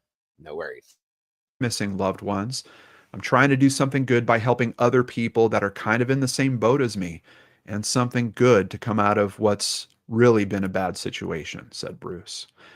According to Hall, the Maitland case has changed the way that VSP looks at missing persons cases. We would love to be able to commit time and resources to every one of our homicides or missing persons cases, but we know that's not the case, Hall said. It's interesting. So I'm wondering if that means that he is now being more open to kind of accepting the help of private investigators, because sometimes you'll hear certain law enforcement say, no, we don't want a private investigator poking around on this. They could damage a possible prosecution. It's one of those things. It varies from area to area because we've got police departments and different law enforcement organizations working in such wildly different ways. But sounds like they've got a good understanding going on there in Vermont, at least with this particular case. Over at mynbc5.com, Bruce Maitland has had private investigators working on his daughter's case for years, and he knows how expensive they can be. Through my own experiences, I've found that private investigators are really good at gathering information that people might not tell police, but they're atrociously expensive. So we're trying to make this available to families that can't afford it, he said. Not only that, finding the good private investigators is a bit of a challenge in itself. And I have spoken to and worked with some of the staff at Private Investigations for the Missing, and I can tell you these are top-notch people. Their heart's in the right place, and they've got the skills to really be effective here. So I couldn't be more proud than to help support that organization and the amazing work that Bruce has done pulling that together. But we're not done with Brianna's case. VSP partners with company to do new analysis of evidence. The State Police Major Crime Unit is collaborating with Othram, a Houston-based business that specializes. And here we are with yet another investigation using Othram. And guys, I'm telling you, they have been closing cold cases left and right over the past couple years. So hopefully it's going to help in some way, shape, or form with this, because this family deserves closure. And friends. Yeah, back to Othram again. Truly. I mean, it is what it is at this point. So let's see what happens with this. Specializes in forensic testing and works on the cutting edge of DNA and scientific techniques to help identify victims, locate missing persons, and uncover perpetrators of crime. Through this partnership with the Vermont State Police, Othram will analyze DNA evidence recovered during the investigation into Brianna's disappearance. We've never lost sight of Brianna's case and have worked relentlessly to find out what happened to her so we can provide answers for her loved ones and hold any offenders accountable, said Captain Scott Dunlap, commander of VSP's Major Crime Unit. This partnership, leveraging the latest scientific tools and techniques available, provides our investigators with another avenue to pursue. I am so excited to hear that there's DNA at play in this case. I just wonder, what type of DNA is it? Are we talking touch DNA from the inside of her car? Is there some type of item that was found in the vehicle? And will this lead really be helpful? What else can we learn about it?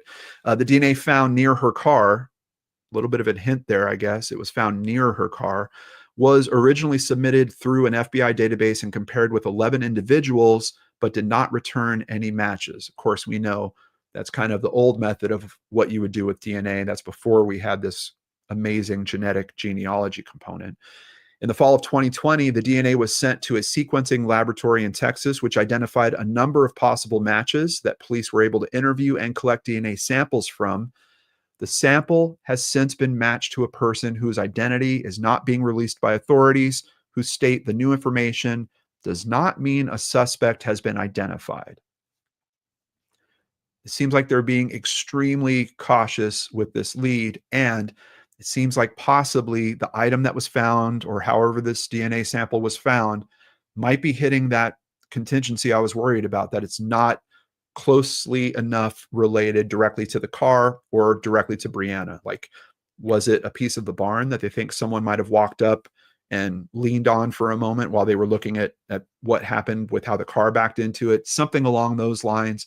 Was it some other item that was found on the ground and they have no way to kind of tie that back to the actual car or Brianna? It seems like there's some form of challenge. And I mean, I get saying that this doesn't mean that a suspect has been identified. Obviously, we're not talking about a murder situation where we have now found the knife and the DNA from the knife has been tested and we know who it is.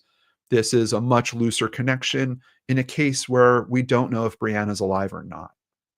We've got a little more information on this DNA lead, but we need to learn about someone first. Here's a quote from Lewis Berry, and he's someone that works with private investigations for the missing. We're hoping any day that that lead could come in. There's obvious difficulties as cases age. People's memories aren't as good as they used to be. People forget things, obviously, over time, which makes things difficult. But he does say that events like vigils can help bring back those memories and restore hope in resolving that case. The boys at Crawl Space and the Missing Podcast, Tim and Lance, of course, have very close contact with Lou. So let's hear directly from them about this evidence. They, in fact, identified the source of the DNA. The individual who was identified has absolutely zero involvement in this case whatsoever. Is totally non-involved.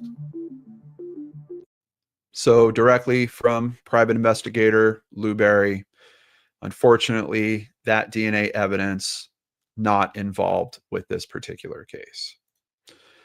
Let's go ahead and take a look at a list that my friend over at storiesoftheunsolved.com has put together.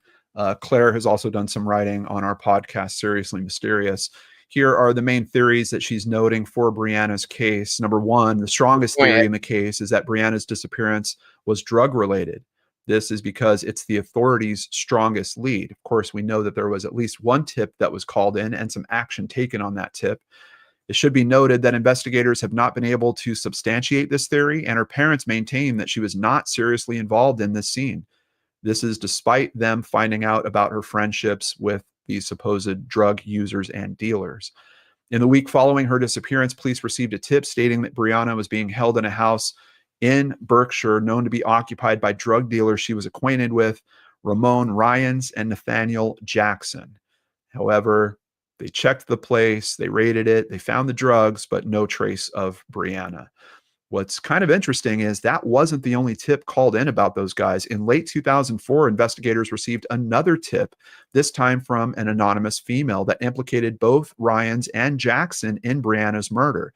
The unknown woman stated that the pair had killed Brianna the week after her disappearance, after Ryans and her argued over money that she'd lent him to purchase cocaine.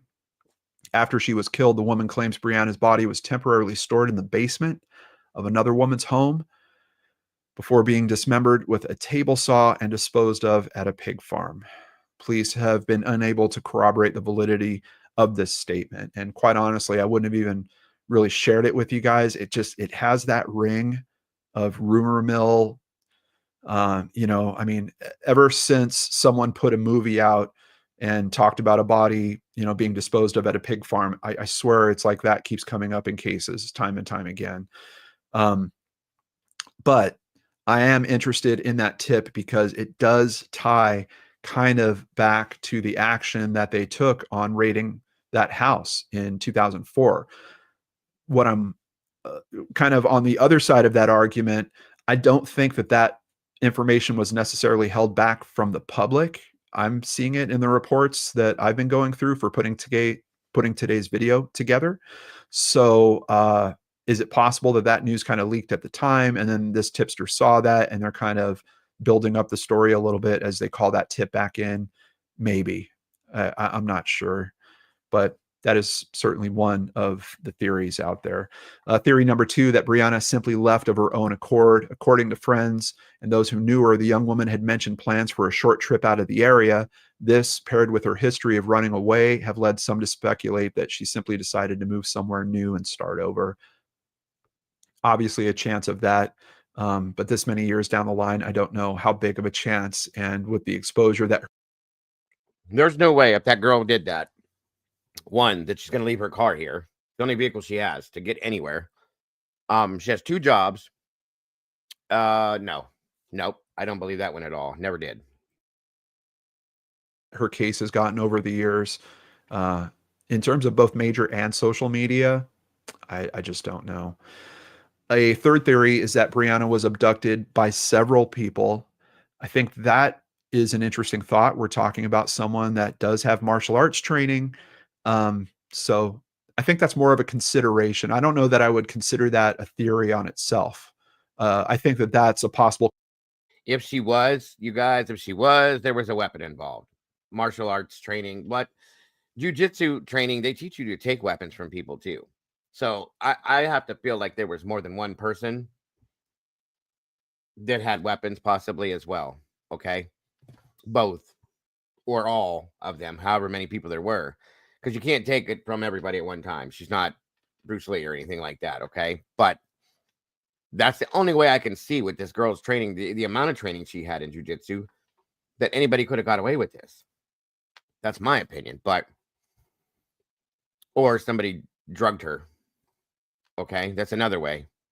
Whether you inject somebody with something or do something like that, without her surprising her in that sense, is another way, because then she has no choice but to succumb to what you're doing. That's another one. Yeah, stunned her. They could have hit her and knocked her out with something. They could have also used a stun gun on her. Okay, there's many things that could have happened, but I'm gonna go with, at least some form of a weapon was used. I don't think this was done barehanded, in my opinion. Thank you, Stormy, for that. And guys, please, if you haven't out yet, please check out our lovely Miss Wisdom Speaks channel, guys. She does so much good for the missing and the indigenous peoples. She's such an amazing person with so much knowledge on all these things. So please go check out that link right there. Subscribe to her if you haven't. Notification bell, of course. And please like her stuff and share it out, guys. Please and thank you. She's such a huge and important part of this community. We want to support her in every way, fashion that we can, guys. So thank you for that, Stormy. Same with our Mikey. Again, Mikey's really been putting out some great videos, guys. Go check him out at The Last 24. He's putting in a lot of hard work on these things. Again, another part of this amazing part of this community and this team. Please go show some support and love for both these channels. If you would, guys, we really want to get them growing and going in any way, shape, or fashion. And of course, our Mama Bear, you know that already. So let's do that. Thank you, Stormy, so much for those. Consideration with any of these theories, that there was more than one person involved. A popular theory is that Brianna's disappearance is related to that of Maura Murray. FBI agents met with local authorities to discuss the possible links between the two cases. However, it was eventually concluded that despite the similarities, the cases were likely not connected. I think these cases take place almost 100 miles apart. I get why people see a possible connection, similar types. They both have dark hair. Their cars are left behind. There's not enough known, quite honestly, about either of those cases, in my opinion. And we have covered Maura's case on the channel before as well. There's not enough detail known to really draw a similarity there. The basics of the story, yes, they are very similar, but we've got several cases like that. I mean, Brandon Lawson, he went missing. His car was left behind. I wouldn't connect that to this. I mean, admittedly, here we've got, both the victims being female, both having dark hair. Maybe there's a little more connectivity, but not that much for me. I would have to see that there was a lot more connectivity to that. A final theory was that Brianna was a victim of Alaskan serial killer Israel Keys, who he's another one. I see this guy's name come up in these cases so often. But over at MyNBC5, serial killer not linked to missing Vermont teen. The FBI has ruled out serial killer Israel Keys in the disappearance of Vermont teenager Brianna Maitland. FBI Special Agent Jolene Godin told the Burlington Free Press that financial records showed Keys was elsewhere on March 19th, 2004, when the 17-year-old disappeared. So not Israel Keys. Despite all that, I did find this information that kind of pulls back to one of the earlier theories that we discussed here in the video. Just because we talked about that stat, the husband did it. Intimate partners being a big piece of these stories time and time again. Let's rewind a little bit and go back to 2003 and hear about some additional details from Newsbreak here. Brianna moved in with her friend Katie Manning and Katie's family. She transferred to Ennisburg High School with several of her friends attended. She felt like she didn't fit in her previous high school, and she was elated to finally have a social circle. One of those friends was Keely Lacrosse. Keely's boyfriend of 2 years, James Robitaille, had previously dated Brianna. In February of 2004, Keely went on vacation with her family for a week. And when she returned, there were rumors around town that James had cheated on her with Brianna. Keely confronted James, and he admitted to cheating on her. After their breakup, James and Brianna started dating. This caused a huge rift in their friend group, and Brianna was asked to move out of Katie's home. She started living in her car in freezing temperatures, and her grades began to suffer, causing Brianna to drop out of school altogether on February 1st. So we're getting a lot of details here that are kind of filling in questions I had from the previous coverage. On February 4th, Brianna showed up at a party with James. Enraged, Keely started to taunt her. Brianna told James that she wanted to leave, and she waited in his truck. Keely knocked on the passenger side window, and when Brianna rolled it down, Keely punched her twice in the face. Although Brianna was trained in jiu-jitsu, she refused to engage, later telling her mom she didn't want people to not like her. Brianna was diagnosed with a concussion and a broken nose. Although she didn't want to at first, Kelly encouraged her daughter to file charges against Keely. A few weeks later, Brianna mysteriously disappeared, and we know that those charges get dropped. Keely was questioned multiple times and ultimately ruled out. She went on to get married and have children of her own. So, sounds pretty clear that Keely has been ruled out here, but there's other information that is nagging at me. March 19th, 2004, we know what happens on that day. She clocks out at 11:20 p.m. She gets into her green 1985 Oldsmobile. She starts driving home. Between 11:30 and 12:30 a.m., several witnesses saw a 1985 green four-door Oldsmobile rammed into the side of an abandoned farmhouse called the Old Dutchburn House, just 1 mile from the Black Lantern Inn. That's a tight time frame. I mean, and I don't know that 11:30, it's hard with time frames like this. You really can't hold it down to the minute, but we're basically hearing that within an hour, certainly, her car was noticed there. James, by then Brianna's ex-boyfriend, said that he drove by the Old Dutchburn house at 2:30 a.m. and he saw her car, but he didn't stop. He later admitted to pulling over. James said the headlights were on and the driver's side and passenger side doors were open. Okay, well, if that's true, there's the answer to the question about the doors being open, but why would you not get out of your car and go look? Something ain't right with this, I'm sorry. He turned the lights off, closed the doors, and drove away. James said he initially lied because he was driving while intoxicated. Even thinking about him being worried about driving while intoxicated, isn't he concerned about how this vehicle is found? Isn't he concerned about this scene? He's rolling up on his ex-girlfriend's car. The lights are on. Both doors are open. He decides to like shut off the lights, close the doors, And he sees that this car has been obviously involved in an accident. So that in turn tells me that he fudged a crime scene possibly too. Okay. At least. And that to me, okay, let's go with that. Because maybe he realized that, is it because he realized that there's hand and fingerprints there, so he has to make a story as to why they're there? Oh, because I drove by and saw it at 2:30 in the morning. The doors were open, lights were on, so I decided to turn all that stuff off. In turn, that's how his hand ends up on the car. I don't know that I believe this. This is just that's me. You guys don't have to go with that, but I don't know that I do. Luckily, a group of hikers stumbled upon Brianna's car later that morning. Finding it unusual, they took a few photos and continued on their way. Without them, there would not have been any photos of the crime scene. So that is how we have photos of the car actually in the house. And once again, I'm looking at this photo here just to see if you can determine if that car slid into position. I can't make it out. Yeah, I was looking too, and I don't see skid marks. It doesn't look like it here or here. And I looked at the other pictures. I don't see any either. The wheels turned slightly to the left. So it looks as if maybe they kind of did a 180 back into this possibly, because they're cranked pretty far. I think. I can't tell completely, but they're cranked, did them out like as if it was like a turn in. Okay. I'd like to see the driveway itself, and it looks like it hit hard enough that it knocked the window frame and everything out. That's pretty decent amount of speed they were going when they did this. So what's the deal? I don't know.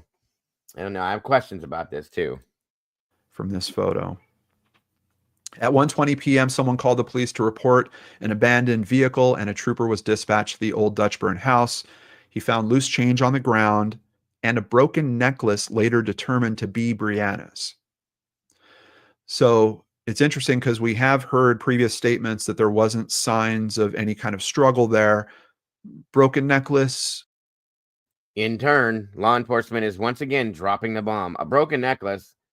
I'm sure she didn't rip her necklace off and throw it on the ground. That tells me a struggle. Could have been cold. Yes, this was in March still. So, I mean, could have been cold. Raquel, oh well. Welcome. Good to see you, dear. Thank you for joining us today. So, yeah, it very well could have been, guys. I definitely think there was at least some form of a struggle. There could have been a struggle in the car, which in turn could be why she backed into, or whoever backed into the house, okay?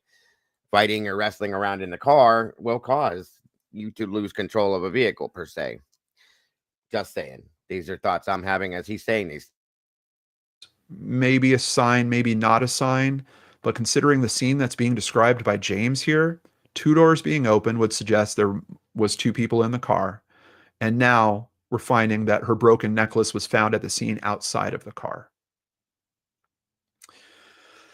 I don't know. I'm kind of troubled by. Now I'm gonna give a little scenario. If they're struggling in the car, that could explain the backing into the thing. She jumps out one side, whoever else jumps out the other side, maybe tries to run. She's grabbed. There comes the necklace. You know what I'm saying? I mean, I can visualize this. Problem is where is she? There's nothing else. It's so wild to me. To not find anything anywhere, any pieces of her clothing or anything like that, evidence like that, or remains, nothing. This is wild to me. Again, that's why it reminded me of Mora's case so much. Let's see here as well. What did Eddie say here? It reversed into the house. Transmission was not in a forward gear. Right.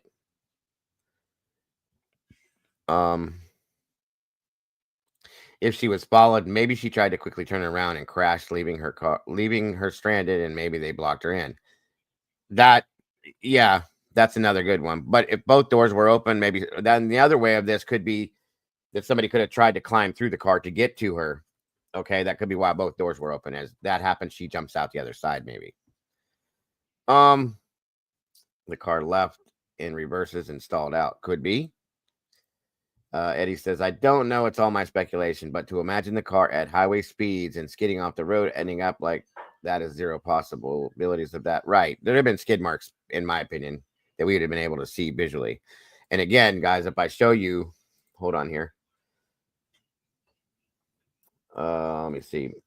Back to those pictures that Molly had sent me. Looking at the vehicle and where it's at. Hang on, I want to see just to be sure. One moment here. It's hard to tell. There's no like skid. I don't see any tire like spin outs or, you know, the grass tore up. It just looks like it was backed right up and then bam. Okay. Now I also wonder if she had been driving and if somebody else was in the car, they did something to her, which made her foot hit the gas, go down, if she got knocked out or something. And that's why that happened too. It could be possible.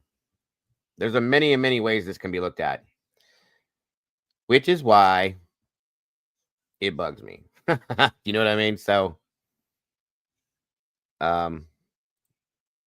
have great perception, all things detectives. Yeah, you should have been a detective, Eddie, in my opinion. I've said that before, but that's just me. All right, back to where we were. Sorry to interrupt. By the thought that James's revelation, his new information about stopping at the scene, has now justified any DNA of his that's found there.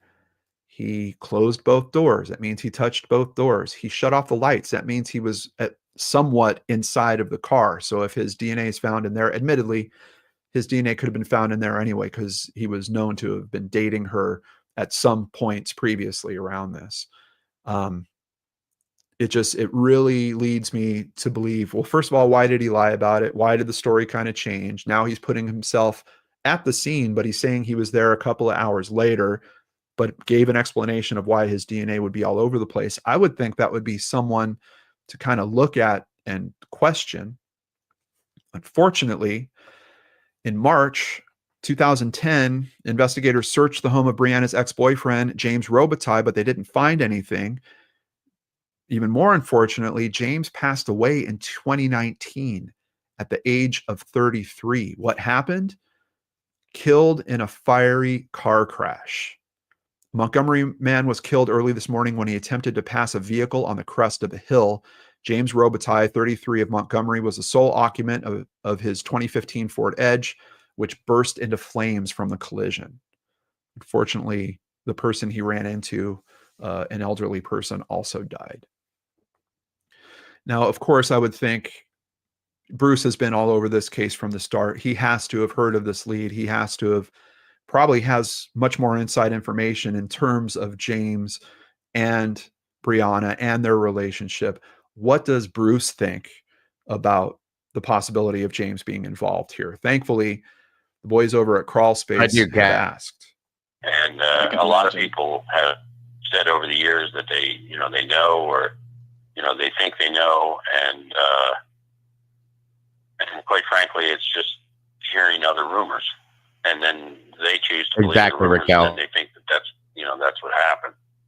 And I know James has been really thoroughly investigated by the police, just because of the fact that he puts himself there a short time afterwards, and the fact that he was an ex-boyfriend, and I guess a few other factors that would make him somebody that they were really interested in. And I guess it's safe to say that they're fairly confident he has no involvement, that he doesn't really know anything either, as far as involvement. So directly from Bruce, it seems that James has been ruled out by law enforcement. Not only do they think that he's not directly involved, but that he also doesn't know anything about it. So where does that leave us in the disappearance of Brianna Maitland? If you have information on this, please use the contact details that you've seen on the screen and in the description box below. Please put that information in play. There is a reward that's available. We've also got links down there for the Facebook group, the Before we get done with what he's showing here, I do want to go into some other couple other things here with this. Well, no, let him finish first, then we'll jump to this. The Brianna Maitland missing family page. We can see one of the most recent posts here. As yet another March approaches, I ask for your prayers for Bree to be found. I set up stones from the wall of where she was born to remember, but she is not there. I love you and miss you, Dad. We've also got the Brianna Maitland public persons page in the links down below. I also want to give a big shout out and thank you to Rebecca Sebastian for her coverage on Dialogue, which is basically just an in-depth conversation with Bruce, kind of leans more into private investigations for the missing, a little bit into Brianna's case as well. It's a really, really good episode.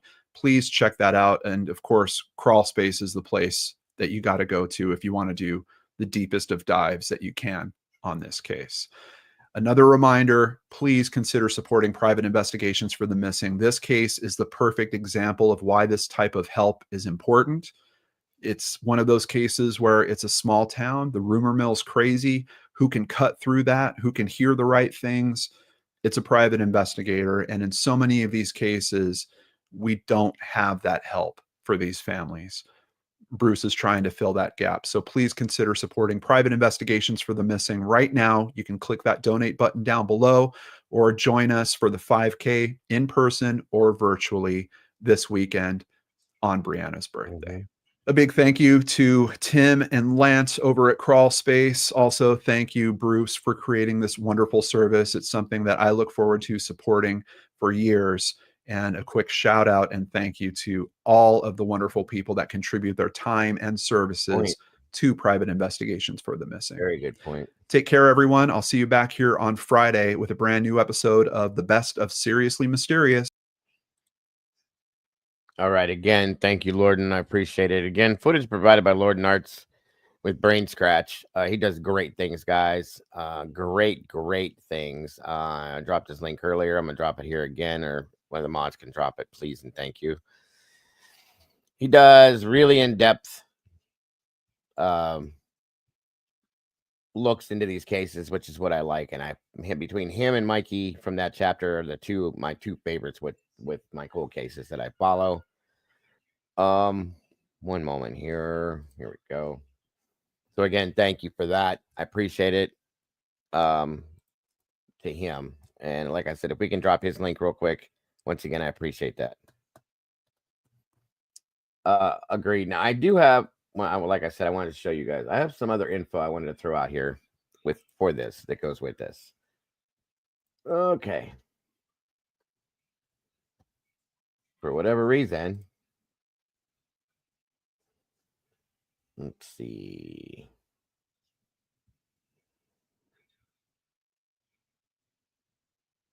Thank you, Molly.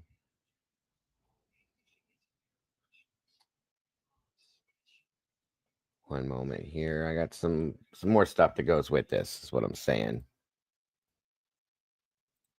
All right. Moving on. You still here, Mom Bear?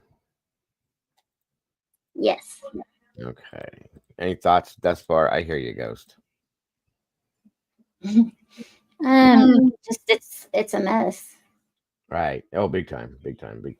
So, United States versus Pendergrass. This is a interesting piece of information. All right. So, Aaron Pendergrass has moved pursuant to, this is court docs. I'm going to try to explain to this why we're looking at this. To vacate, set aside, correct his sentence in connection with his 2010 conviction for engaging in a conspiracy to distribute controlled substances in violation of 21 U.S.C. 841B1A and 846 as Doc 233. Pendergrass contends in his initial motion that the district court erred in failing to grant his motion to withdraw his plea of guilty. Okay, now Aaron Pendergrass, guys, this is his court docs right here, like I stated. Okay, let me get to the previous stuff here. His pre-sentence report and the transcripts of Pendergrass sentencing reveals the following. Okay, between March and May of 2008, Pendergrass conspired with several individuals, including Keely LaCrosse, Diane Lefebvre to sell cocaine base and heroin in northern Vermont. Lacrosse and Lefebvre, I'm not saying it right, but Lefebvre were the primary distributors working for Pendergrass. Okay, during the period of the conspiracy, a confidential informant working with the Essex Police Department purchased a total of 48.11 grams of cocaine base from Lacrosse and Lefebvre. On May 27th of 2008, Lefebvre sold the confidential informant 5 grams of heroin. Investigators also confiscated 12.5 grams of crack cocaine from a teenage courier, Nelson Baby Lopez, who claimed to be working for Aaron Pendergrass. Through informant purchases and seizures, the government's investigation yielded 5 actual grams of heroin, 60.61 actual grams of cocaine base. Now, I'm reading this to you guys. If you back up a little bit and remember the name of the girl that punched her is Keely Lacrosse. However, testimony at Pendergrass's sentencing revealed that the drugs distributed in the course of the conspiracy far exceeded the quantity. On March 23rd of 2009, attorney Gordon Gebauer was appointed to represent Pendergrass, replacing prior counsel, so on and so forth. Okay, great. I don't care about that. The point I'm trying to get to is this man was a hardcore drug dealer in this area, okay? And had been for quite a long time. I don't know how long Keely worked for him, but hold on here. Yeah, this is all about what he did. Point is, the man was big time in this area for Vermont. Believe it or not, it happened. Okay, so there's that. I wanted to show that real quick. The proof that this was and who she was involved with. Okay, that's a big time issue to me too. And this is only what 4 years after she goes missing that this all goes down. Let me pull this up here again, just to give you some backgrounds and some insights into this that are very possibly pieces of information related to this. So she could have owed him money. While her girlfriend herself said that she owed the wrong person money in the wrong time. Was that a guess or was that something she factually knew? And once again, we see that law enforcement did not follow up on any of this, look into any of this, and there are no answers from that. Poor Bruce. I mean, this guy is really breaking his back to try to get some answers in his daughter's death, and nobody's helping him. Sad to me. Next up, drugs connected to the Burlington woman's death. Okay, police said that the killing of a Burlington woman last month was October 7th of 2018, 17th of 18 years later. Okay, but listen to this. Was drug related. Burlington detectives discovered the remains of Lygia Ray Collins. Hold on. 25 in a wooded area in Ripton. An autopsy was planned to confirm the identity of the body and cause of death. Monday, police held a news conference regarding Collins' death. They said they're still awaiting the official results of the autopsy and will pass all the information along to the state attorney's office, Bob Simpson, who will decide what charges will be filed. Police have not said how Collins died, but they said the killing was related to drugs. The discovery of the body came as a relief to the Collins family under Mother Luann said Sunday. Sorry. It's great to bring her home, said Luann Collins, 47. It gives us closure. Under the circumstances, it can't get any better than this. Collins was last seen, police have said, leaving her St. Paul Street home just after midnight on July 4th. She was reported missing July 5th. Searches in Chittenden County and in the woods around Lincoln last month generated evidence, but no signs of the body. Police have said that Collins was the victim of a homicide. She has had 2 young sons, 7 years old and 14 months. In mid-July, police impounded a truck belonging to Moses Robar, 52. Police said that at the time, the truck and its location after Collins was reported missing could prove key to the investigation. Robar shot himself in the head as police approached him for questioning shortly after Collins was reported missing. Okay. One moment here. Sorry. I lost my place again. Give me a second. Sorry. Police said that at the time, Robar shot himself in the head. He later died from his injuries at Fletcher Allen Healthcare in Burlington. Police have said Ellen Ducharme, Robar's living girlfriend, is also a suspect in the case. She was put in custody last month on an unrelated probation violation. Both were acquaintances of Collins. Hold on here.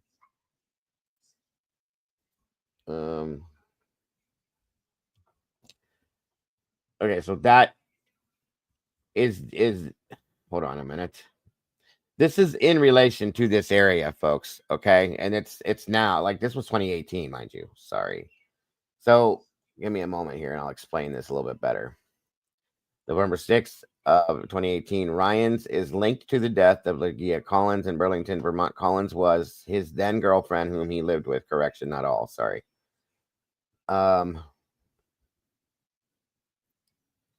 So when all this all links together is what the point I'm trying to make.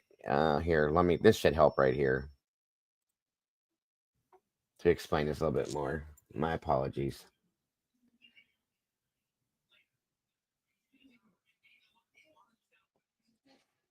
Search for whoop. Hold up.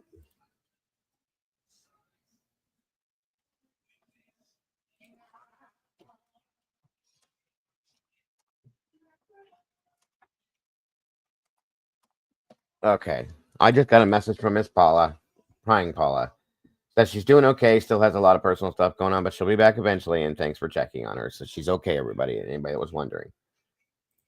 I'm happy to hear that. Moving on. Okay. Okay, so in the episode They Were Gone, we dive into the chilling disappearance of Brianna Maitland, a case that has haunted Vermont past 20 years. Brianna was last seen March 19th of 2004. Investigation into her disappearance has led to a web of drug dealers, criminal activities, and unanswered questions. So everything that everybody has looked into with this case has done deep dives. They come back to the same types of drug dealers, big time drug dealers. Okay, many of them. And a lot of criminal activities that are going on around her. Okay, I don't know if this is why she was trying to get away or what the deal was.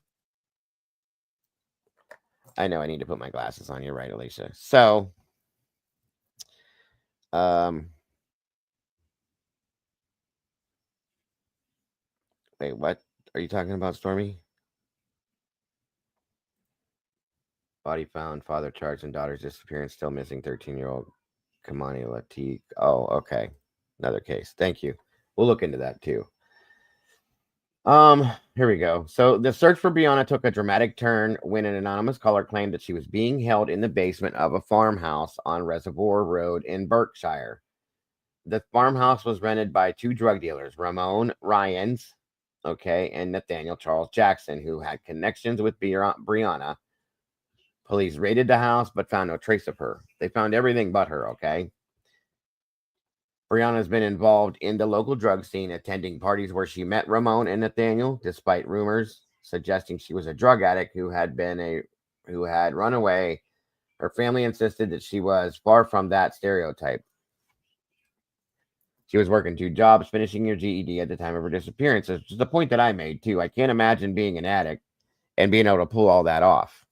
Okay. Thank you, Stormy. I will pull that up here towards the end when we're done with this and review that as well. So that's my point. Now, did she experiment with a lot of different stuff? They said that yes. Experimenting and being an addict are two different things. Being in a circle of people that you're friends with are two different things, but it can be very dangerous because of what you know and what you do have an involvement in. Yeah, I was thinking about that after I read it. That is, I remember that case from here.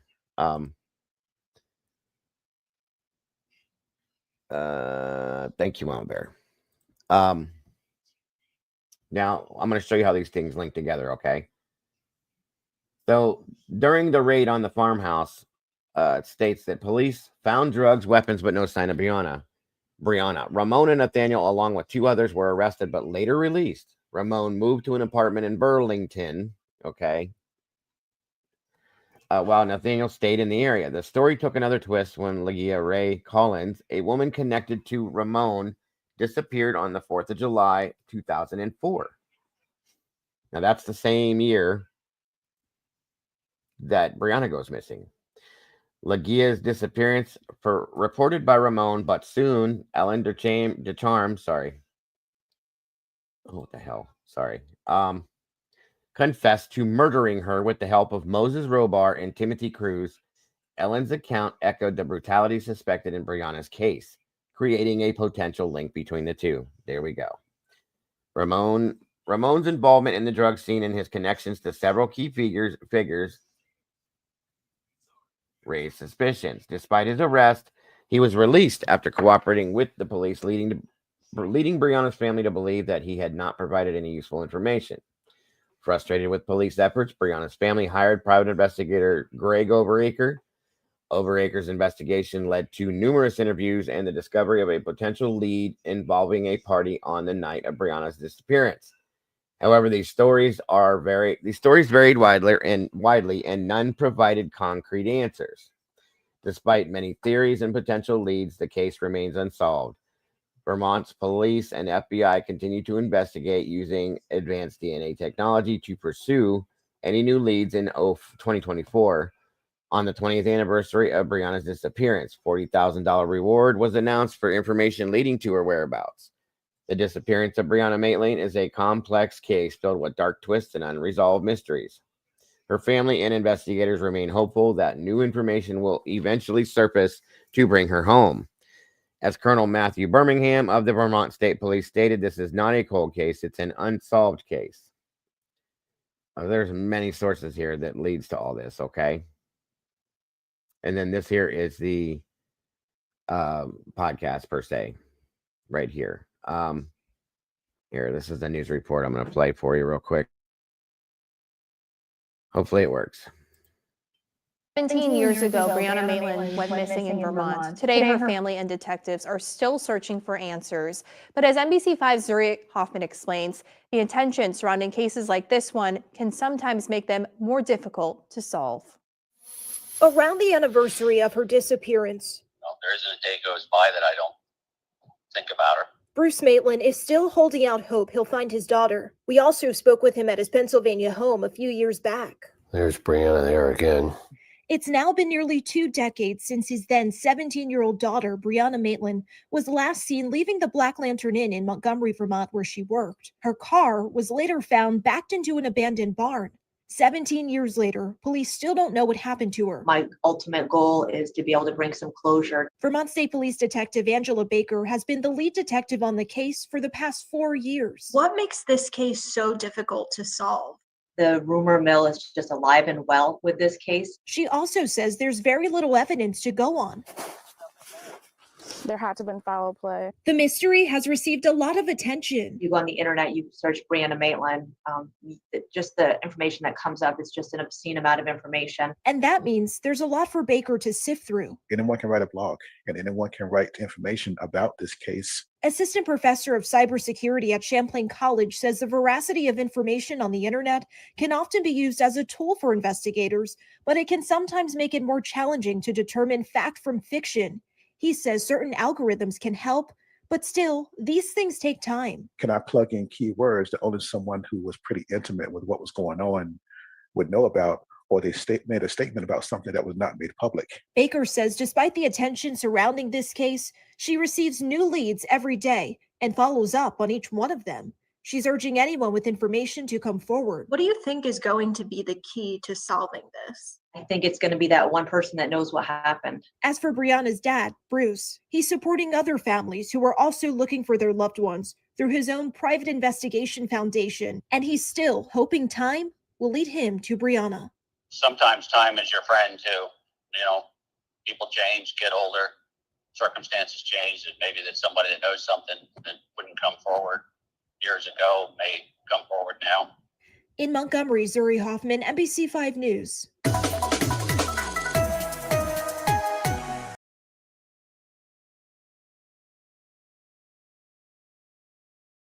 All right, so there's that, guys, and like I said, at one point when I started reading into this, I thought maybe the boyfriend. Then when I found, of course, with this information coming in about the drug dealers and stuff, I'm like, oh, ooh, you know what I mean? So I was definitely curious. Oh my God, where'd that pop up in here for? Weird. I haven't seen that in a long time. Hold on here. Give me a minute.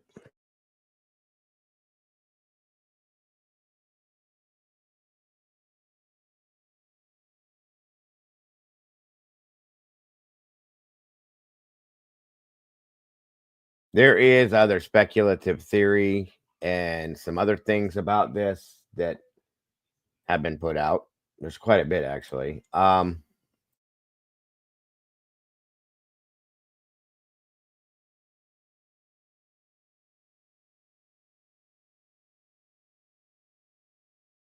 I personally am leaning way more towards the drug dealing side of this because of how these things went down. This man took his own life.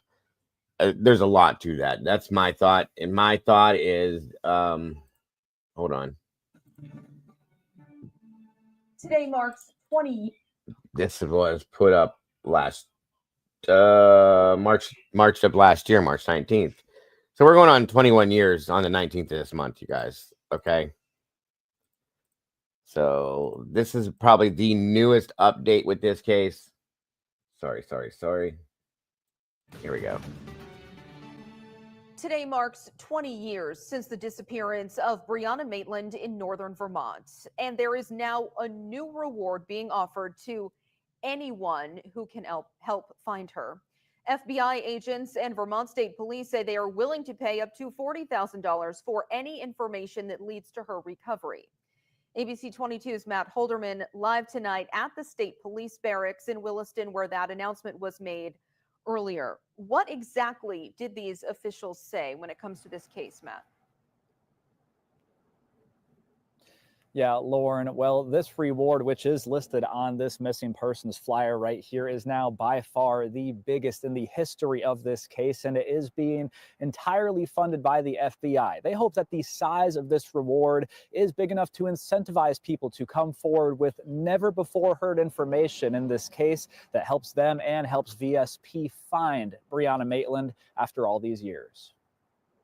We will not rest until we help our partners at the Vermont State Police bring her home. On the 20-year anniversary of Brianna Maitland's disappearance, state and federal investigators are doubling down on their efforts to find her by offering a paycheck greater than what some people make in an entire year. The FBI is offering a reward of up to $40,000 for information leading to the recovery of Brianna Maitland. $40,000 for any new information that brings Brianna home, although police do expect this announcement to result in a lot of people sharing repeat info with them. To recap some of the basics we do know so far, Brianna was last seen in Montgomery on March 19, 2004, when she was 17 years old. She clocked out of her job at the Black Lantern Inn around 11:20 at night and drove away in her 1985 Oldsmobile 88 on her way to go spend the night with a friend in Sheldon. But not long after, her car was found backed into an abandoned building just about a mile up Route 118 in East Berkshire, and she's been missing ever since. After 2 decades of putting this puzzling case together, investigators have collected evidence and identified numerous persons of interest,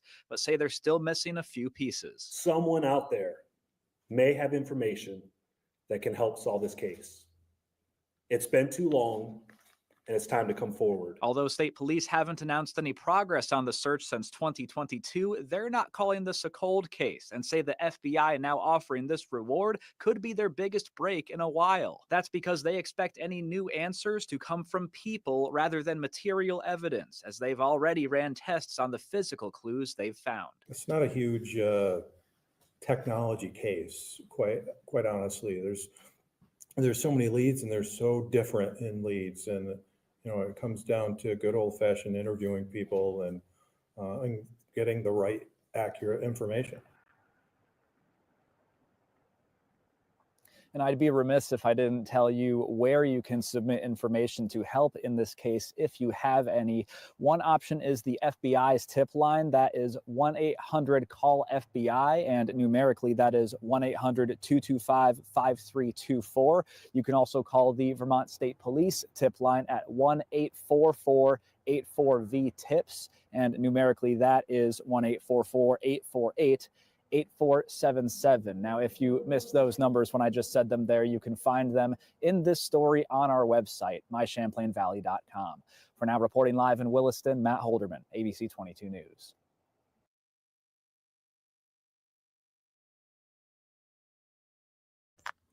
So there is that part of that too, you guys. Also, one moment here. One moment here. I'm sorry. Hold on.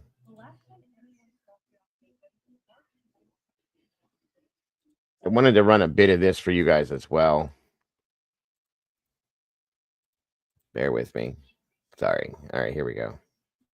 That was 17 years ago.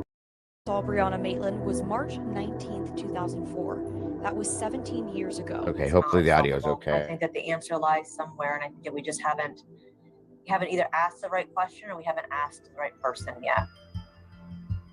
On a chilly evening in March 2004, 17-year-old Brianna Maitland finished her shift at the Black Lantern Inn in Montgomery, Vermont. She clocked out, said her goodbyes to co-workers, and headed to her car, looking forward to a well-deserved night of rest. However, Brianna would never make it home.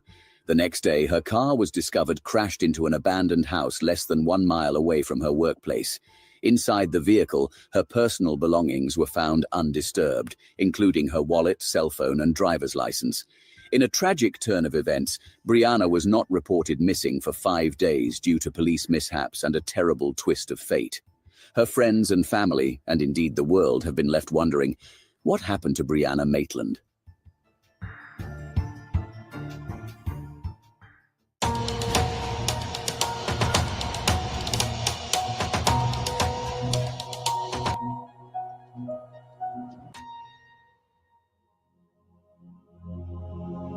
Vermont, the Green Mountain State, stands as a shining gem in the picturesque tapestry of New England.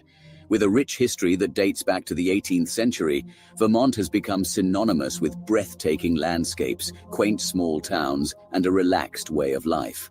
Nestled between New York, New Hampshire, Massachusetts, and the Canadian province of Quebec, Vermont is the second smallest state by population, with approximately 643,000 residents. It enjoys a reputation for safety and low levels of criminal activity. According to the FBI's Uniform Crime Reporting Program, Vermont consistently ranks among the states with the lowest crime rates in the nation.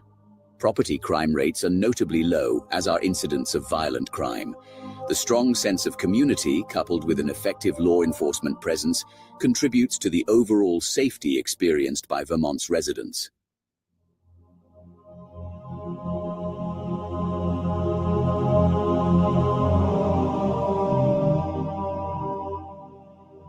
Brianna Maitland, a vibrant and ambitious young woman, was born on October 8, 1986, in Burlington, Vermont. Growing up in a loving family, she was the daughter of Bruce and Kelly Maitland. Brianna had one sibling, a brother with whom she shared a close bond.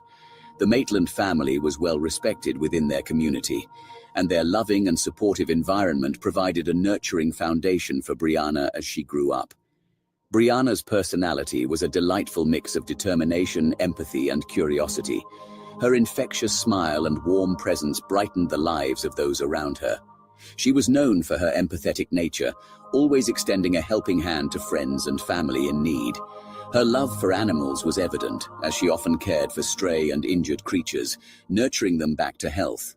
Academically, Brianna was a diligent student who showed promise in her studies.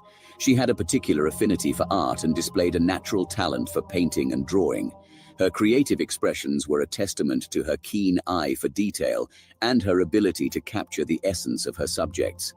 As she grew older, her aspirations began to take shape, with dreams of pursuing a career in the arts or a related field. In her teenage years, Brianna demonstrated an adventurous spirit, embracing the opportunity to experience new things and explore her surroundings. She enjoyed the outdoors and reveled in the breathtaking beauty of her home state. Brianna was also drawn to social events and cherished the time spent with her close circle of friends. Her outgoing nature allowed her to form lasting connections with those she met. As Brianna began to carve her path in life, she was committed to pursuing her dreams and living a life filled with passion and purpose. Her family stood firmly behind her, offering unwavering support and encouragement as she embarked on her journey. Brianna Maitland's story is one of a young woman filled with potential, warmth, and an unwavering drive to succeed, forever leaving an indelible mark on the hearts of those who knew her.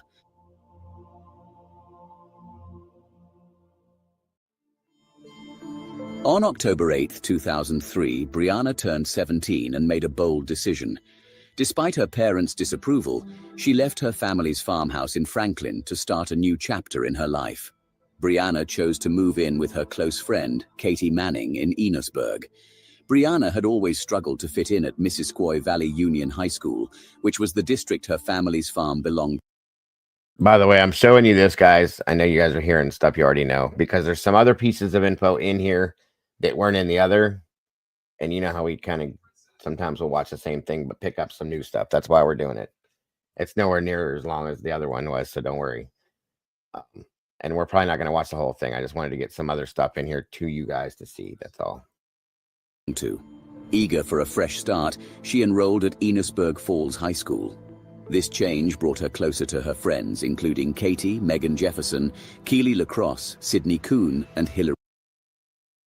So there is Keely Lacrosse. This is the other girl I was just telling you that works for the drug dealer, the one that beat her up because she cheated with her boyfriend.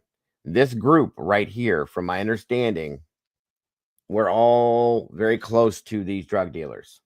This is why one of the reasons why I'm showing you this whole group of her friends, including the girl that she stayed with, Manning. Okay. And when she cheated with her boyfriend here, that Katie girl kicked her out of the house. So there's some curiosities here as to who's friends with her and actually friends with her and not, and who's just stating that they were her friend, maybe hiding things possibly. Okay, Mama Bear. So there's that as well. But I just wanted to give that little bit of insight into this as well, you guys. Robitaille. Now, surrounded by her closest companions, Brianna looked forward to embracing her new life and the opportunities it would bring. As the months passed, however, Brianna found herself drifting away from her circle of friends. By February, her situation had become increasingly isolating, and she even resorted to living out of her car in the frigid northern Vermont temperatures. This unstable living situation began to take a toll on Brianna's academic performance. Despite her intelligence and history of being an excellent student, the hardships she faced in early February of 2004 proved too much to bear. Ultimately, Brianna was forced to make the difficult decision to drop out of high school. One evening, Brianna attended a party with her boyfriend. There, she found herself in a heated argument with a former friend, Keely Lacrosse. Wanting to avoid any physical confrontation, Brianna chose to leave the party early. As she waited for her boyfriend in his truck, however, Keely approached and confronted her. I said, "Bri, are you gonna come out and fight?" Then I punched her. "Come on, let's go, let's fight." I punched her again. Her head was down and she was crying. I said, "You're not worth it." James then came out from the party and yelled, "Keely, what the f*** did you do?" I said she had it coming. The situation escalated quickly, and Keely struck Brianna multiple times through the open window. This violent encounter left Brianna with a broken nose and a concussion, requiring immediate medical treatment. In the aftermath of the incident, Brianna decided to press charges against Keely for the unprovoked attack. Now, let's stop there for a quick second. I didn't think much of Keely, being a high school kid, doing anything to her over a fight, until I realized who Keely knew and who Keely was close to and at some point who Keely ended up working for. If she's close to this drug dealer guy, she works for this drug dealer guy, then I'm thinking differently. Maybe that is partly what it is, because we don't know. Maybe Keely was working with or for this drug dealer guy even back then, or started to, or something. Okay. And with police getting involved in a situation, charges being filed, people might get nervous that they're going to start looking at the wrong people. Okay. I get it, Alicia. I get it. And, so on and so forth. So I don't know. There are some possibilities here. I know one thing. I'm looking at this Keely girl and the drug dealer situation. Pretty hardcore. Not so much James, but the girl and who she was close with. So more than the boyfriend. That's just my opinion.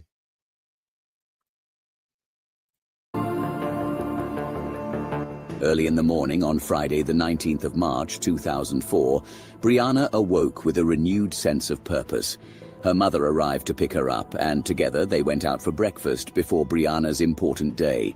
She was scheduled to take her high school equivalency exam, a major milestone after having to withdraw from high school the previous year.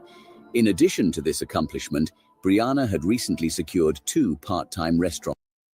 Because at some point, Raquel, she did choose and decided to go file charges on her. And there was a court date set for this. And before Keely could, before Brianna could get to court, she disappeared. So I'm curious now. You know what I mean? I'm curious now. Is there a relationship there with those situations? Maybe. I don't know, but it's just a curiosity. I'm just saying. I'm questioning that situation again. Right. There's that. But if Keely, I don't know how you say it. I think it's Keely. If she's close to this drug dealer person and so on and so forth, it's possible that they said, hey, she's about to put me in jail for simple assault or something like this, and they're like, oh, we'll handle it. Maybe, or they're worried that if this gets into an investigation into this girl, that other people are going to pop up as being involved in other things, maybe. So they have to shut this down. You know what I'm saying? Knowing that if Brianna disappears, those charges are thrown out, which is what happened, sadly. I still think she should have been charged, but whatever. But the charges were thrown out. That case is closed. Moving on. Here we go. So, and that's very sad, but yeah. Like Eddie's saying, avoid civil and criminal suits, both possible. Yes. And that's why I side-eyed that situation earlier. I got you, SRB. I get it. And you and Alicia both have very good points. Oh, yeah, you guys can pop on over and visit Mama Bear too, if you will, please and thank you, just to say hi. He gets lonely over there sometimes.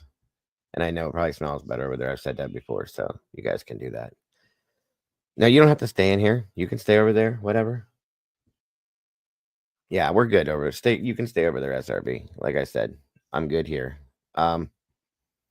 She would be the first suspect due to her disappearance. That's my opinion too, Raquel. That and or finding out that she was close to Ramon and Nate, the 2 drug dealers, gave me a little bit of like, okay, hold on here. Not to mention they murdered another woman, okay? And the other guy that was involved as well took his own life. Knowing when they were starting to approach, police were going to approach, he takes his own life. It's obvious that he knew he was going to prison for something, in my opinion. So, oh, Mama Bear's gone. Her connection broke. Hold on. I can't put you back up, Bear, because it doesn't show your link on your little box here. Jobs, and she had plans to attend college. From all outward appearances, it says you need to reconnect your microphone and your camera. Decisions for her future. Upon successfully passing her exam, Brianna and her mother decided to celebrate by going clothes shopping. Brianna needed a pair of black pants to comply with the dress code at her new job at KJ's Diner. While waiting in line to check out, she does. She said she was going to be dropping down, herself, but she said she was leaving it up. I don't know. Maybe she accidentally did. That's okay, though. Her mother's Either view way. for a brief moment. When they reunited at the car, Brianna's demeanor had better be nice noticeably to your mom, shifted. Cass. She appeared agitated and guarded, but neither she nor her mother addressed the sudden change. Instead, her mother chose to respect the privacy of her increasingly independent daughter. Okay, as long as it's still up, that's what I want for her. Mood change remains Thank you, a point of SRB. speculation and conjecture.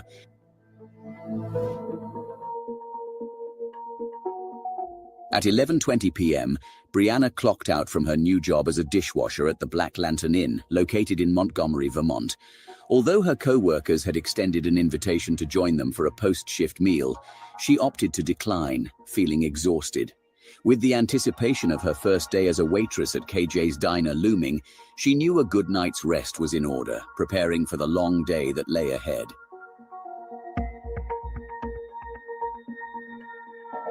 Somewhere between 11:30 p.m. and 12:30 a.m., a man driving along Route 118 noticed Brianna's green sedan parked peculiarly at the abandoned Dutchburn farmhouse. The car was backed in at an unusual angle, and he recalled that its headlights might have been switched on. Between midnight and 12:30 a.m., another man noticed the car in the same peculiar position, and he recollected that a turn signal might have been blinking at the time. In the early hours of March 20th, Brianna's ex-boyfriend, James Robitaille, passed by the site and identified the vehicle as Brianna's. His accounts regarding the time of the sighting and the reason for his presence in the area have been inconsistent. However, the currently accepted version of events is that he drove by the Dutchburn house around 2:30 a.m. and stopped upon recognizing the car. He stated that nobody was nearby, but the headlights were on, and both the driver's and passenger's side doors were open. James proceeded to switch off the lights, close the doors, and continue on his way. He had been drinking that night and was concerned about getting into trouble, but is this the whole truth? James came across the car of someone he knows very well in the most peculiar situation late at night. Okay, so this is another reason why I want you guys to see. This is how close this was to the road. It's very visible, okay? Very visible. You can't miss this. I'm just saying, you can't miss it. It has a big car sticking out like a sore thumb. And it was backed right there into the side of that building. That's an old house. So that says a lot to me. Headlights were on and the doors were wide open. Clearly concerned, James pulled over to examine the scene and even took it upon himself to restore some order to the car. Yet, despite his concern, James chose not to contact Brianna. Okay, so here's what I'm going to tell you from what I understand, SRB. Oh, a little too far. My understanding is she was coming from this direction, this way. Okay. That's my understanding. If she was traveling, she'd have been going from this direction up here, coming this way. So, welcome, Sunday. Great to see you today. I hope you're having a great day, and thank you for joining us. I do agree. James's story is very strange. Stopping and seeing both doors open, the headlights on, and turning, closing. I have to go. Okay, I guess I do question him. I definitely do. Maybe they were all involved. You know, maybe Keely and James got back together after the fact. I don't know what's going on in the background because kids are nasty, you know what I mean? So the thing with the car was her tat spun out, or someone put it there. That's a good point. You know, was the car spun out or did it happen that way? But you know, with the lights on, the doors open, it's very strange either way. I do have questions, I'll be honest with you. Clearly concerned, James pulled over to examine the scene and even took it upon himself to restore some order to the car. Yet, despite his concern, James chose not to contact Brianna or report the incident to the police the following morning. One can't help but wonder about his rationale for not reaching out to anyone at all. That's my question. Why did you not call her and say, hey, girl, what's up with the car? Where you at? You all right? What's up?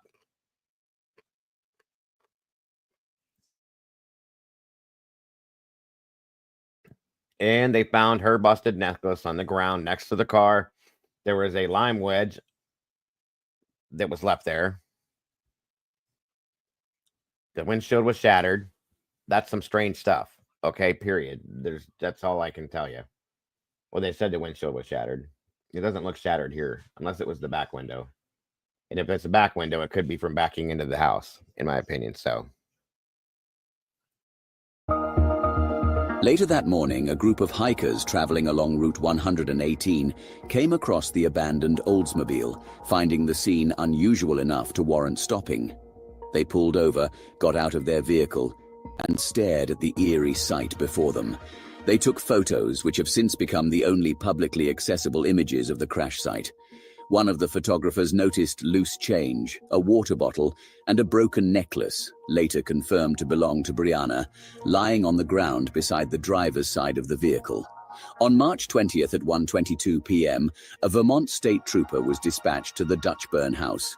Upon arrival, he noticed some personal items inside the Oldsmobile, including 2 paychecks from the Black Lantern Inn addressed to Brianna Maitland.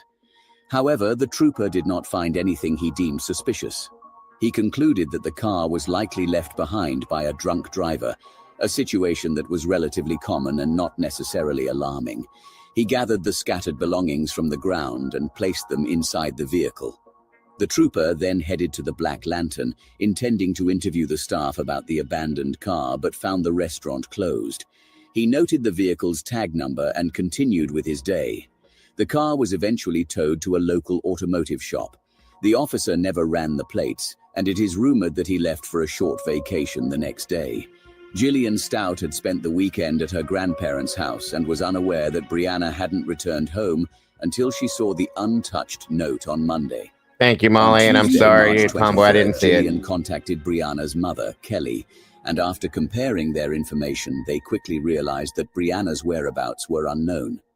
In an attempt to locate her daughter, Kelly reached out to everyone she could think of, but no one had seen or heard from Brianna. She informed Brianna's father, Bruce, who was in New York on business. Growing increasingly concerned for their daughter's safety, Bruce drove through the night to return to Vermont.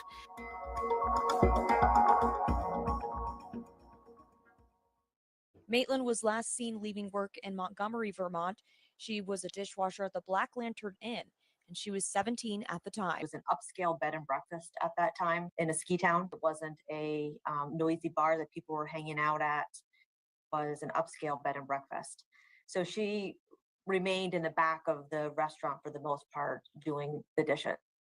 Maitland clocked out around 11:20 p.m. and drove off in her 1985 Oldsmobile. That car would later be found backed up into an abandoned building just a mile away off of Route 118. That's the main route up there. That's how she would have gone back to 105 to get back to Sheldon. Brianna Maitland was supposed to go to Sheldon, Vermont, where she was staying with a childhood friend, Gillian Stout. She left a note saying she would be back that night, but Brianna never came back. Stout was out of town and didn't see the note until a few days later. The car was reported the next day by someone who lived in the area as being backed into the barn. So a trooper responds up to that area, sees the vehicle. For anybody who knows this area, vehicle abandoned on the side of the road is not unusual. So the trooper looked into the vehicle, saw that there were paychecks in there with Brianna's name on it from the Black Lantern. He went up to the Black Lantern, but it was closed at the time, so he wasn't able to make contact with anyone. And the car was eventually towed from that location. After Stout contacted the Maitlands, they all realized something was wrong. No one had seen or heard from Brianna, and that's when she was reported missing.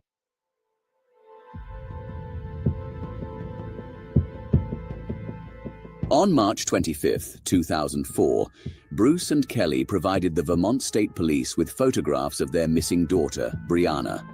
There were no signs of a violent confrontation at the scene where her car was discovered, and the police were initially doubtful that foul play had occurred and considered the possibility that Brianna had run away. Despite their skepticism, the authorities initiated a search, which included officers and search dogs scouring the area around the barn on foot. However, nothing of significance was uncovered. A search inside the house revealed drug-dealing paraphernalia and a firearm. At the time she vanished, Brianna had been taking medication for migraines. Her medication, contact lenses, clothing, makeup, and driver's license were all left behind in the car. This led investigators to believe that she either planned to return to the vehicle or had not left it voluntarily.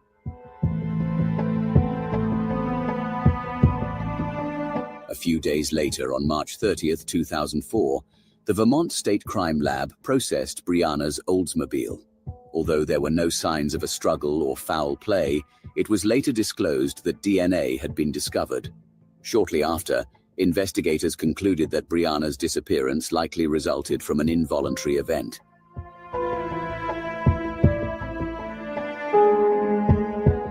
Several witnesses came forward, claiming to have seen Brianna's car on the night of her disappearance.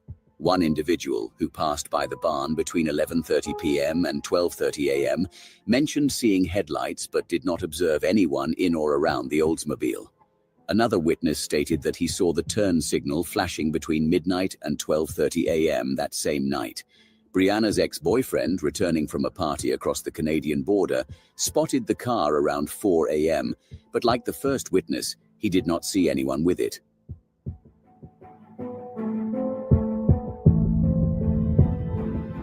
The following morning, multiple motorists noticed the peculiar scene, with some even stopping to take photographs. One person reported seeing loose change, a bracelet or necklace, and a water bottle on the ground next to the vehicle.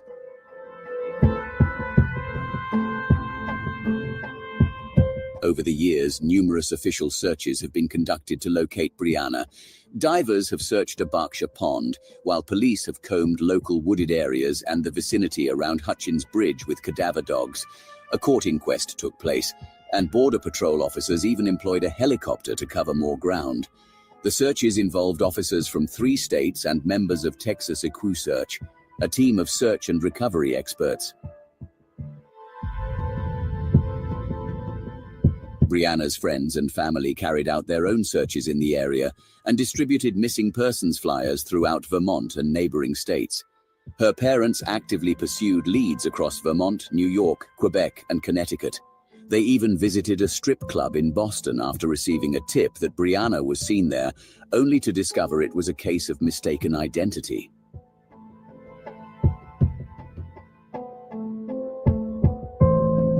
Four weeks after Brianna's disappearance, her father, Bruce Maitland, received an anonymous tip. He was informed that his daughter was being held captive in a farmhouse on Reservoir Road in Berkshire, about 10 miles from the Dutchburn house. 2 individuals, Ramon Ryans and Nathaniel Charles Jackson, who rented and lived in the home, were implicated in the disappearance. Bruce urged the Vermont State Police to search the property, even expressing his readiness to assemble a group to do it himself if necessary. The Vermont State Police, along with U.S. Fish and Wildlife agents and U.S. Border Patrol agents, eventually raided the residence. However, Brianna was not found there, and both Ryans and Jackson. And my problem with this now, you just heard him say it. Eventually, they raided the house. It only takes minutes to take somebody from a house and take them somewhere else. So who's to say she wasn't there? We don't know that. You know what I mean? Depending on how long it took them. I'd like to know the exact amount of time it took them to go from getting the tip to going into the house. Because it sounds to me like days, maybe weeks, possibly. Who knows? But at that point, she very well could have been taken and put somewhere else or harmed or whatever at some points. Okay. Big time ball drops here, in my opinion. Yes, SRB, big time.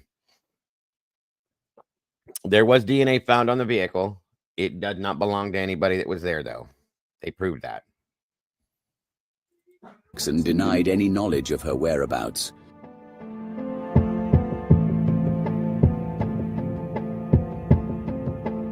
In May 2004, the Maitlands joined forces with the parents of Maura Murray, a woman who went missing in Haverhill, New Hampshire in February 2004, and the family of Amy Riley, a 20-year-old New Hampshire woman whose murdered body was found in April of that year. They collectively appealed for assistance from public and federal authorities.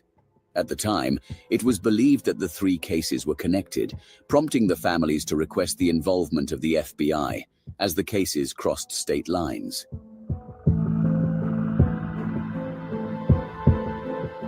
The case went cold for a couple of years. And Amy's case is another one I'll be doing too. I've already started looking into that, by the way, so be prepared for that. years after that. But in 2006, security footage at the Caesars World Casino in Atlantic City, New Jersey, showed a woman resembling Brianna sitting at a poker table and brought with it renewed hope. Unfortunately, the woman was never properly identified, and as quickly as the hope arrived, it disappeared.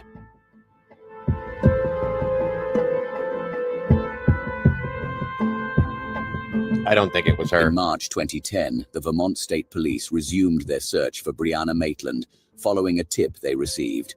24 searchers, accompanied by 2 cadaver search dogs from Connecticut, combed through a Richford gravel pit and surrounding woodland, roughly 3 miles from where her car had been found.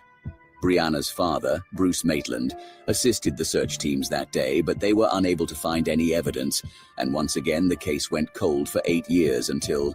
New information tonight about the disappearance of a Franklin County teenager who was last seen 18 years ago. Adam Sullivan joins us live now from our Upper Valley Bureau with the details. Adam. Kat, police say thanks to advanced forensic technology, they have found a DNA match in the disappearance of Brianna Maitland. Brianna Maitland was last seen on the evening of March 19, 2004, leaving her job in Montgomery. The next day, her 1985 Oldsmobile was located backed into an abandoned building known as the Old Dutchburn Barn, about a mile from the restaurant where she worked. Police searched the area and collected an item of interest on the ground in the vicinity of where the 17-year-old's car was found. Cap, you might have to go out and come back in and get it to reset. Sometimes I have to do that, sadly. Originally, no matches were identified, but after a Texas lab re-examined the DNA evidence, police say they got a match. This DNA revelation would not be the golden ticket Brianna's family were hoping for, as Vermont police would soon release the following statement. The 11 individuals that we compared the DNA to were persons of interest. That is how we identified them throughout the investigation in the course of the last 18 years. It was DNA that we had collected in the course of the investigation. We have conducted our due diligence right now, and that person has been very cooperative and spoken to us. So at this time, it is just an active, ongoing investigation to figure out what our next steps are.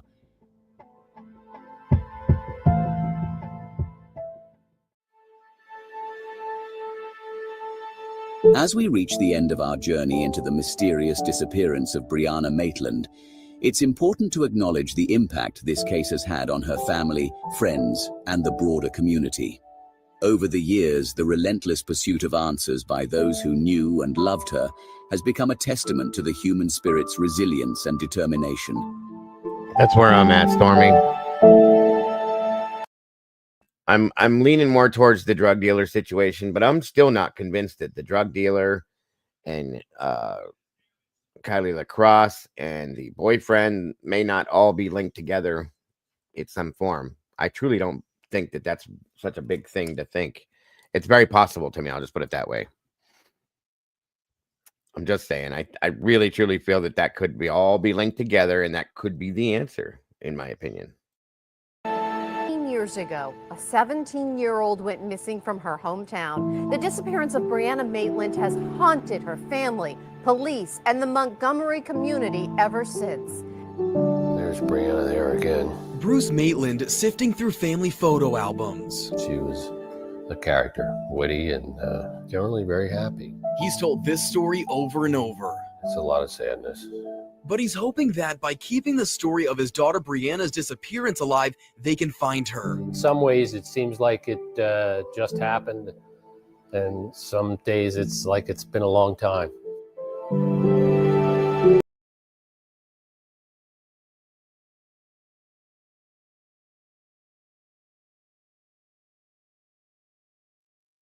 StreamYard's bugging, folks. Private investigators, family, friends, and online communities have kept Brianna's story alive, encouraging more witnesses and information to come forward. The power of collective awareness and collaboration cannot be underestimated when it comes to helping solve. And I'm not disagreeing with you, Stormy. What I'm saying is I think what you're saying, what SRB mentioned, and what I was thinking of, that I think it could be all linked together. The boyfriend, the girl that beat her up, the drug dealers, all of them, I think, are linked somehow, and I think it all comes back to her. That's my opinion on it with the charges and all that. Yes, I agree with you on that.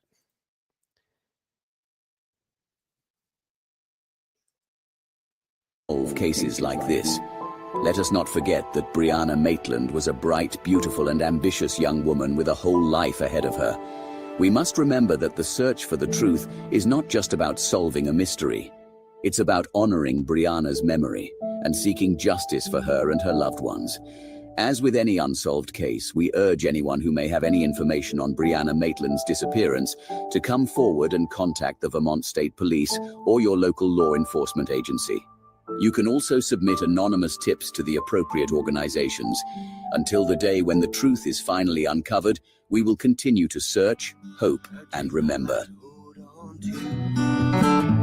You're missing less than you are missed.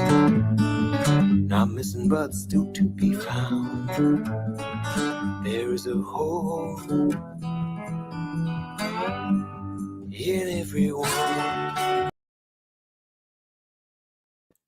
And it really sucks. She's a very, very, very pretty young lady. She had her life ahead of her. She's very independent, very smart. Sometimes you surround yourself with the wrong people, you guys, and it just, it's just not a good thing, sadly. It's a very sad situation to me. So hopefully something, for Bruce's sake, you know, and Bruce and Kelly both, the parents, hopefully something happens. I hope. Hopefully us putting this out, maybe it draws somebody's attention to it. I don't know. Maybe it changes something. Anybody could get a tip and say, oh my God, I know who that is. I saw her. I remember something now. That's all it takes sometimes, you guys. It's all it takes. There it is, guys. There's our cold case for today. Miss Brianna Maitland. I'm planning on being back in here later this afternoon for anybody interested on jumping back in with us. I look forward to seeing you. I hope you guys do. Until then, I hope you guys have an amazing day. I want to thank Mom Bear for joining me today. I want to thank everybody else for joining us today. It was amazing to have you all here. As always, this is a really interesting case, in my opinion, and I really would like to see some answers to this. This one, really, I have almost the same feeling I have with this one as I do with Maura's case. They both bugged the hell out of me. That's a fact. So I hope you all have an amazing rest of your day so far, and I hope that when I do decide to pop back in here later, that you guys will decide to join me. It's always a good time when we're all here. And don't forget to love yourselves and love each other. Please, please, if you have not yet, please hit that subscribe button and the notification bell so you don't miss nothing we do. Please share this out, and please hit the like button. And if you have not yet, please make sure to pop over and hit the like button with Mama Bear as well.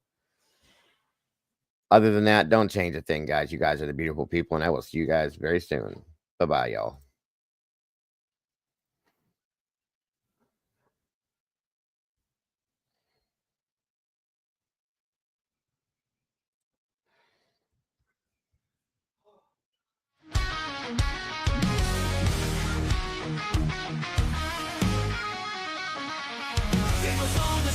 Typing at the speed of light, hunting down the shadows, bringing wrongs to right, digging deep in the data, facts sharp as a knife. With every single story, he's fighting for a life. A voice for the voiceless, he won't stay quiet.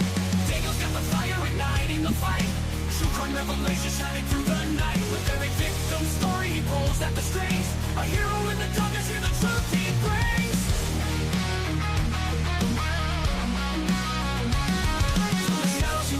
Streaming loud and clear, cracking cases open, hearts filled with fear. His channel's a beacon in a world gone wrong. He guides us through the chaos, a soldier so strong. The clicks and the likes, they follow his lead. With every new case, he plants a new seed. Sharing their stories, giving hope where it fades. Daniel's a warrior through the trials he waits.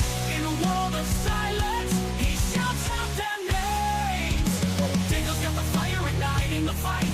True crime revelation shining through the night. With every victim story, he pulls at the strings. A hero in the darkness, hear the truth he brings. From the shadows he rises, streaming loud and clear. True crime revelation shining through the night. With every victim story, he pulls at the strings. A hero in the darkness, hear the truth he brings.